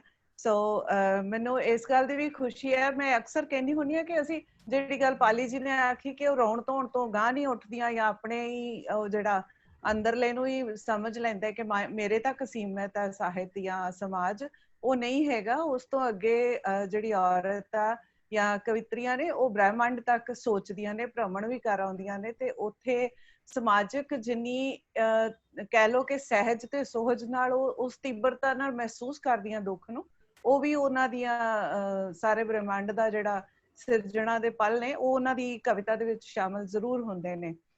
ਸੋ ਬਦਲਾਵ ਆ ਰਿਹਾ ਪਾਲੀ ਜੀ। ਅੱਜ ਸਾਡੇ ਨਾਲ ਬਹੁਤ ਹੀ ਅਜ਼ੀਮ ਹਸਤੀਆਂ ਜੁੜੀਆਂ ਹੋਈਆਂ ਨੇ ਜੀ, ਜਿਨ੍ਹਾਂ ਦੇ ਮੈਂ ਨਾਂ ਲੈ ਰਹੀ ਹਾਂ। ਜੇਕਰ ਗੁਸਤਾਖੀ ਹੋਈ, ਮੇਥੋਂ ਕੋਈ ਨਾਮ ਨਾ ਲਿਆ ਗਿਆ, ਤਾਂ ਸ਼ਾਇਦ ਉਹ ਮੈਂ ਨੋਟ ਨਾ ਕਰ ਪਾਈ ਹੋਊਂਗੀ। ਬਰਜਿੰਦਰ ਚੌਹਾਨ ਜੀ, ਤਜਿੰਦਰ ਕੌਰ ਸ਼ਾਹੀ, ਸਤਿੰਦਰ ਕੌਰ ਕਾਲੋਂ, ਅਮਰਜੀਤ ਸਿੰਘ, ਹਰਿੰਦਰ ਸੋਹਲ, ਜਤਿੰਦਰ ਢਿੱਲੋਂ ਰੰਧਾਵਾ, ਸੁਨੀਲ ਚੰਦਿਆਨਵੀ, ਸਤਨਾਮ ਚੌਹਾਨ, ਰਾਮ ਸਿੰਘ ਸਰਾਂ, ਹਰਜੀਤ ਕੌਰ ਬਮਰਾ, ਜਸਪ੍ਰੀਤ ਗਿੱਲ, ਗੁਰਨਾਇਬ ਸਿੰਘ ਮੰਗਾਣੀਆਂ, ਬਲਵਿੰਦਰ ਸਿੰਘ, ਸਵਰਨਜੀਤ ਸਵੀ, ਅਵੀ ਸੰਧੂ, ਫਜ਼ਲ ਹਕ ਜਦਰਾਨ, ਇਹ ਅਫਗਾਨਿਸਤਾਨ ਤੋਂ ਨੇ ਜੀ। ਫਜ਼ਲ ਹਕ, ਡਾਕਟਰ ਗਗਨਦੀਪ ਕੌਰ, ਮਨਿੰਦਰ ਸਿੰਘ ਧਾਲੀਵਾਲ, ਦੀਪ ਸੰਧੂ, ਰਮਨਦੀਪ ਵਿਰਕ, ਹਰਜੀਤ ਕੌਰ ਬਮਰਾ, ਨਰਿੰਦਰ ਸਿੰਘ, ਬਲਵਿੰਦਰ ਸਿੰਘ ਸੰਧੂ, ਸੁਨੀਤਾ ਧਾਲੀਵਾਲ, ਪਵਨਦੀਪ ਢਿੱਲੋਂ, ਨਛੱਤਰ ਸਿੰਘ, ਬਲਵਿੰਦਰ ਸਿੰਘ ਸੰਧੂ, ਵਿਜੇ ਵਿਵੇਕ, ਐਸ ਬਲਵੰਤ, ਇਹ ਸਾਡੇ ਨਾਲ UK ਤੋਂ ਜੁੜਦੇ ਨੇ, ਧਰਮ ਕਮਿਆਣਾ ਜੀ, ਲਾਜਪਾਲ ਜਾਖੜ, ਇਹ ਵੀ ਪ੍ਰਸ਼ਾਸਨ ਦੇ ਵਿੱਚ ਨੇ, ਰਣਜੀਤ ਆਜ਼ਾਦ ਕਾਂਜਲਾ, ਪਰਮਿੰਦਰ ਸੋਢੀ ਜੀ ਜਾਪਾਨ ਤੋਂ, ਰਾਮ ਲਾਲ ਭਗਤ, ਰਜਿੰਦਰ ਗਿੱਲ, ਦਵਿੰਦਰ ਕੌਰ, ਦੈਨ ਰਗਵੀਰ ਸਿੰਘ ਮਾਨ, ਇਹ ਅਸਿਸਟੈਂਟ ਡਾਇਰੈਕਟਰ ਨੇ ਮਾਨਸਾ, ਪਰਮਜੀਤ ਕੌਰ ਚੀਮਾ, ਵੀਨਾ ਅਰੋੜਾ। ਇਹਨਾਂ ਨੇ ਬਹੁਤ ਸਾਰੇ ਕਮੈਂਟਸ, ਬਹੁਤ ਸਾਰੇ ਸਵਾਲ ਵੀ ਉਹਦੇ ਤੇ ਪਾਏ ਨੇ ਅੱਜ। ਅਜਾਇਬ ਚੱਠਾ ਜੀ ਕੈਨੇਡਾ ਤੋਂ, ਹਰਦੀਪ ਸਿੱਧੂ, ਬੀਬਾ ਬਲਵੰਤ, ਪ੍ਰਿੰਸੀਪਲ ਬਲਦੇਵ ਸਿੰਘ ਦੋਦੜਾ, ਕੁਲਵਿੰਦਰ ਮਠਾੜੂ, ਪਰਮਜੀਤ ਕੌਰ, ਪਰਮਾਨੰਦ ਸ਼ਾਸਤਰੀ, ਗੁਰਬਿੰਦਰ ਧਾਲੀਵਾਲ, ਰਸ਼ਮੀ ਸ਼ਰਮਾ, ਡਾਕਟਰ ਰਣਦੀਪ ਕੌਰ, ਇਹ ਅਸਿਸਟੈਂਟ ਪ੍ਰੋਫੈਸਰ ਨੇ ਯੂਨੀਵਰਸਿਟੀ ਕਾਲਜ 'ਚ, ਇੰਦਰਪ੍ਰੀਤ ਸਿੰਘ ਧਾਮੀ, ਮਰੀਨਾ ਧਾਲੀਵਾਲ, ਰਿੰਪੀ ਕੌਰ, ਗਿਆਨਦੀਪ ਸਿੰਘ, ਕੁਲਵਿੰਦਰ ਮਠਾੜੂ, ਰਵਿੰਦਰ ਸਿੰਘ ਸਹਿਰਾ, ਨਵਦੀਪ ਗਿੱਲ, ਰਾਜਵਿੰਦਰ ਕੌਰ ਢਿੱਲੋਂ, ਮੱਖਣ ਸਿੰਘ ਮਾਨ, ਨਰਿੰਦਰ ਸਿੰਘ, ਸਤਪਾਲ ਸਿੰਘ, ਮਨਮੋਹਨ ਕੌਰ, ਰਾਜਵਿੰਦਰ ਕੌਰ ਢਿੱਲੋਂ, ਸਵਰਨ ਕਵਿਤਾ, ਗੁਰਭਗਤ ਸਿੱਧੂ, ਬੂਟਾ ਸਿੰਘ, ਕੇਹਰ ਸ਼ਰੀਫ, ਜਰਨੈਲ ਸਿੰਘ ਆਨੰਦ, ਸੁਖਵਿੰਦਰ ਕੌਰ ਔਲਖ, ਅਰਤਿੰਦਰ ਸੰਧੂ, ਨਵਦੀਪ ਮੁੰਡੇ, ਇੰਦਰਪ੍ਰੀਤ ਸਿੰਘ ਧਾਮੀ, ਪਰਮਾਨੰਦ ਸ਼ਾਸਤਰੀ, ਹਰਮੀਤ ਵਿਦਿਆਰਥੀ, ਸਰਬਜੀਤ ਸ਼ਰਮਾ, ਪੁਸ਼ਪਿੰਦਰ ਜੋਸਨ, ਗੁਰਪਿਆਰ ਹਰੀਨੋ, ਹਰਪ੍ਰੀਤ ਹੁੰਦਲ, ਸੰਤੋਖ ਸੁਖੀ, ਡਾਕਟਰ ਨਾਇਬ ਸਿੰਘ ਮੰਧੇੜ, ਡਾਕਟਰ ਸਤਨਾਮ ਸਿੰਘ ਸੰਧੂ, ਗੁਰਨਾਮ ਮੰਗਾਣੀਆਂ ਦਾ ਫੇਰ ਆ ਗਿਆ, ਸੁਰਿੰਦਰ ਅਤੇ ਸਿੰਘ, ਡਾਕਟਰ ਗੁਰਪ੍ਰੀਤ ਸਿੰਘ ਸਿੱਧੂ, ਗੁਰਨਾਮ ਸਿੰਘ, ਰਾਮ ਲਾਲ ਭਗਤ, ਰਣਜੀਤ ਆਜ਼ਾਦ ਕਾਂਜਲਾ, ਡਾਕਟਰ ਗਗਨਦੀਪ ਸਿੰਘ ਮਾਨਸਾ, ਗੁਰਦੇਵ ਸਿੰਘ ਦੇਵ, ਗੁਰਜੀਤ ਕੌਰ, ਔਰ ਪਰਮਾਨੰਦ ਸ਼ਾਸਤਰੀ, ਸੁਭਾਸ਼ ਨੀਰਵ, ਜਗਤਾਰ ਸਿੰਘ। ਔਰ ਇਹਦੇ ਨਾਲ ਨਾਲ ਮੈਂ ਇਹ ਦੱਸਣ ਦੀ ਵੀ ਖੁਸ਼ੀ ਲੈ ਰਹੀ ਹਾਂ ਕਿ ਅੱਜ ਸਾਡੇ ਨਾਲ ਲਗਭਗ 18 ਗਰੁੱਪਸ ਜਿਹੜੇ ਸੀ ਉਹ ਪਾਰਟੀ ਜਿਵੇਂ ਕਿ ਲਾਈਵ ਨੂੰ ਕੋ-ਹੋਸਟ ਕਰ ਰਹੇ ਸੀ ਕਿ 18 ਜਣੇ ਇਸ ਨੂੰ ਆਪਣੀ ਫੇਸਬੁੱਕ ਤੇ ਸ਼ੇਅਰ ਵੀ ਕਰ ਰਹੇ ਸੀ। ਸੋ ਬਹੁਤ ਧੰਨਵਾਦੀ ਹਾਂ ਮੈਂ ਸਾਰੇ ਦੇਸ਼ ਵਿਦੇਸ਼ ਤੋਂ ਜੁੜੇ ਹੋਏ ਸੱਜਣਾ ਦੇ, ਦਰਸ਼ਕਾਂ ਦੀ, ਜੋ ਇਸ ਦੇ ਵਿੱਚ ਇੰਨਾ ਇੰਟਰਸਟ ਲੈ ਰਿਹਾ ਕਿ ਇਹਦੇ ਬਾਰੇ ਬਹੁਤ ਸਾਰੀਆਂ ਚੰਗੀਆਂ ਖਬਰਾਂ ਸਾਨੂੰ ਮਿਲ ਰਹੀਆਂ ਨੇ। ਤੇ ਇਹ ਸਾਡੀ ਹੌਸਲਾ ਅਫਜ਼ਾਈ ਵੀ ਹੈ ਕਿ ਅਸੀਂ ਜੇ ਕੋਈ ਕੰਮ ਕਰ ਰਹੇ ਹਾਂ ਤੇ ਤੁਹਾਨੂੰ ਪਸੰਦ ਆ ਰਿਹਾ, ਤੁਸੀਂ ਉਹਦੇ ਤੋਂ ਕੁਝ ਫਾਇਦਾ ਲੈ ਰਹੇ ਹੋ, ਤਾਂ ਸਾਨੂੰ ਕੰਮ ਕਰਨ ਦਾ ਮਜ਼ਾ ਆਉਂਦਾ, ਸਵਾਦ ਆਉਂਦਾ। ਸੋ ਇਹਨਾਂ ਸ਼ਬਦਾਂ ਦੇ ਨਾਲ ਮੈਂ ਪਾਲੀ ਭੁਪਿੰਦਰ ਜੀ, ਸਰਬਜੀਤ ਜਸ ਤੇ ਉਹਨਾਂ ਸਾਰੇ ਹੀ ਮੁਹੱਬਤੀ ਦਰਸ਼ਕਾਂ ਦਾ, ਸਰੋਤਿਆਂ ਦਾ ਧੰਨਵਾਦ ਕਰਦੀ ਹਾਂ ਜਿਹੜੇ ਸਾਡੇ ਨਾਲ ਜੁੜੇ ਹੋਏ ਨੇ। ਸੋ ਇਸੇ ਤਰ੍ਹਾਂ ਸਾਡੇ ਨਾਲ ਜੁੜੇ ਰਹੋ ਔਰ ਇਸ ਨੂੰ ਵੱਧ ਤੋਂ ਵੱਧ ਆਪਣੇ ਦੋਸਤਾਂ ਮਿੱਤਰਾਂ ਨਾਲ ਗਰੁੱਪਾਂ 'ਚ ਸ਼ੇਅਰ ਕਰੋ ਤਾਂ ਕਿ ਅਸੀਂ ਇਹਨਾਂ ਗੱਲਾਂ ਨੂੰ ਕਿ ਜੇਕਰ ਅਸੀਂ ਕਹੀਏ ਕਿ ਸੰਕਟ ਕਾਲ ਵੀ ਸਾਨੂੰ ਕੁਝ ਸਿਖਾ ਜਾਂਦਾ ਹੈ, ਮੁਸ਼ਕਲਾਂ 'ਚੋਂ ਵੀ ਸਾਨੂੰ ਕੁਝ ਪ੍ਰਾਪਤੀਆਂ ਹੁੰਦੀਆਂ ਨੇ ਜਾਂ ਅਸੀਂ ਹੋਰ ਸੰਘਰਸ਼ਸ਼ੀਲ ਹੁੰਦੇ ਹਾਂ ਤੇ ਸਮਰੱਥ ਹੋ ਕੇ ਨਿਕਲਦੇ ਹਾਂ। ਸੋ ਜ਼ਰੂਰ ਅਸੀਂ ਇਸ ਸਮੇਂ ਨੂੰ ਇਸੇ ਤਰ੍ਹਾਂ ਸਮਝਦੇ ਹੋਏ ਲੰਘ ਜਾਈਏ ਤੇ ਚੜ੍ਹਦੀ ਕਲਾ 'ਚ ਰਹੀਏ। ਸੋ ਇਹਨਾਂ ਸ਼ਬਦਾਂ ਦੇ ਨਾਲ ਇੱਕ ਵਾਰੀ ਫੇਰ ਤੁਹਾਡਾ ਬਹੁਤ ਬਹੁਤ ਧੰਨਵਾਦ। ਜੀ ਮੈਮ, ਸਾਰੇ ਦੋਸਤਾਂ ਨੂੰ ਜਿਵੇਂ ਮੈਡਮ ਸੋਲ ਨੇ ਅਪੀਲ ਕੀਤੀ ਹੈ ਕਿ ਜ਼ਰੂਰ ਇਹਨਾਂ ਪੋਸਟਾਂ ਨੂੰ ਅੱਗੇ ਸਾਂਝਾ ਕੀਤਾ ਜਾਵੇ ਤਾਂ ਕਿ ਅਸੀਂ ਪੂਰੇ ਦੇਸ਼ ਵਿਦੇਸ਼ ਦੇ ਵਿੱਚ ਜਿਹੜੇ ਲਾਈਵ ਨਹੀਂ ਦੇਖ ਸਕੇ ਉਹ ਬਾਅਦ ਵਿੱਚ ਦੇਖ ਸਕਣ। ਤੇ ਕੱਲ ਅਸੀਂ ਮਿਲ ਰਹੇ ਹਾਂ ਇਸ ਖਿੜਕੀ ਰਾਹੀਂ ਅਮਰੀਕਾ 'ਚ ਵਸਦੇ ਸਾਡੇ ਲੇਖ ਸੁਖਵਿੰਦਰ ਕੰਬੋਜ ਹੋਰਾਂ ਨੂੰ, ਜਿਹੜੇ ਸਾਡੇ ਨਾਲ ਚਿੰਤਕ ਦੇ ਤੌਰ ਤੇ ਸੰਕਟ ਕਾਲ ਅਤੇ ਪ੍ਰਵਾਸ ਦੇ ਮੁੱਦਿਆਂ ਤੇ ਗੱਲਬਾਤ ਕਰਨਗੇ। ਉਹਦੇ ਵਿੱਚ ਅਮਰੀਕਾ ਦੇ ਨਸਲਵਾਦ ਦਾ ਸੰਕਟ ਵੀ ਆਪਾਂ, ਅਮਰੀਕਾ ਦੇ ਵਿੱਚ ਕਰੋਨਾ ਦੇ ਮਸਲੇ, ਅਮਰੀਕਾ 'ਚ ਪ੍ਰਵਾਸੀਆਂ ਦੇ ਮਸਲੇ ਤੇ ਹੋਰ ਬਹੁਤ ਸਾਰੇ ਮਸਲੇ ਉਹਨਾਂ ਨਾਲ ਡਿਸਕਸ ਕਰਨੇ ਨੇ। ਤੇ ਕਵੀ ਦੇ ਤੌਰ ਤੇ ਸਰਜਣਾ ਦੇ ਪਲਾਂ ਦੇ ਵਿੱਚ ਸਾਡੇ ਨਾਲ ਹੋਣਗੇ ਸੁਨੀਲ ਚੰਦਿਆਣਵੀ ਜੀ। ਸੋ ਉਹ ਦੋ ਹਸਤੀਆਂ ਨੂੰ ਕੱਲ ਆਪਾਂ ਮਾਣਾਂਗੇ। ਸੋ ਮਿਲਦੇ ਹਾਂ ਦੋਸਤੋ ਇੱਕ ਵਾਰੀ ਇਸ 24 ਘੰਟਿਆਂ ਦੀ ਬ੍ਰੇਕ ਤੋਂ ਬਾਅਦ। ਧੰਨਵਾਦ ਪਾਲੀ ਸਾਹਿਬ, ਧੰਨਵਾਦ ਸਰਬਜੀਤ ਜਸ, ਮੈਡਮ ਸੋਲ ਜੀ, ਤੁਹਾਡਾ ਵੀ ਧੰਨਵਾਦ ਤੇ ਸਾਰੇ ਦਰਸ਼ਕਾਂ ਦਾ ਬਹੁਤ ਬਹੁਤ ਧੰਨਵਾਦ ਜੀ। ਬਹੁਤ ਸ਼ੁਕਰੀਆ ਜੀ।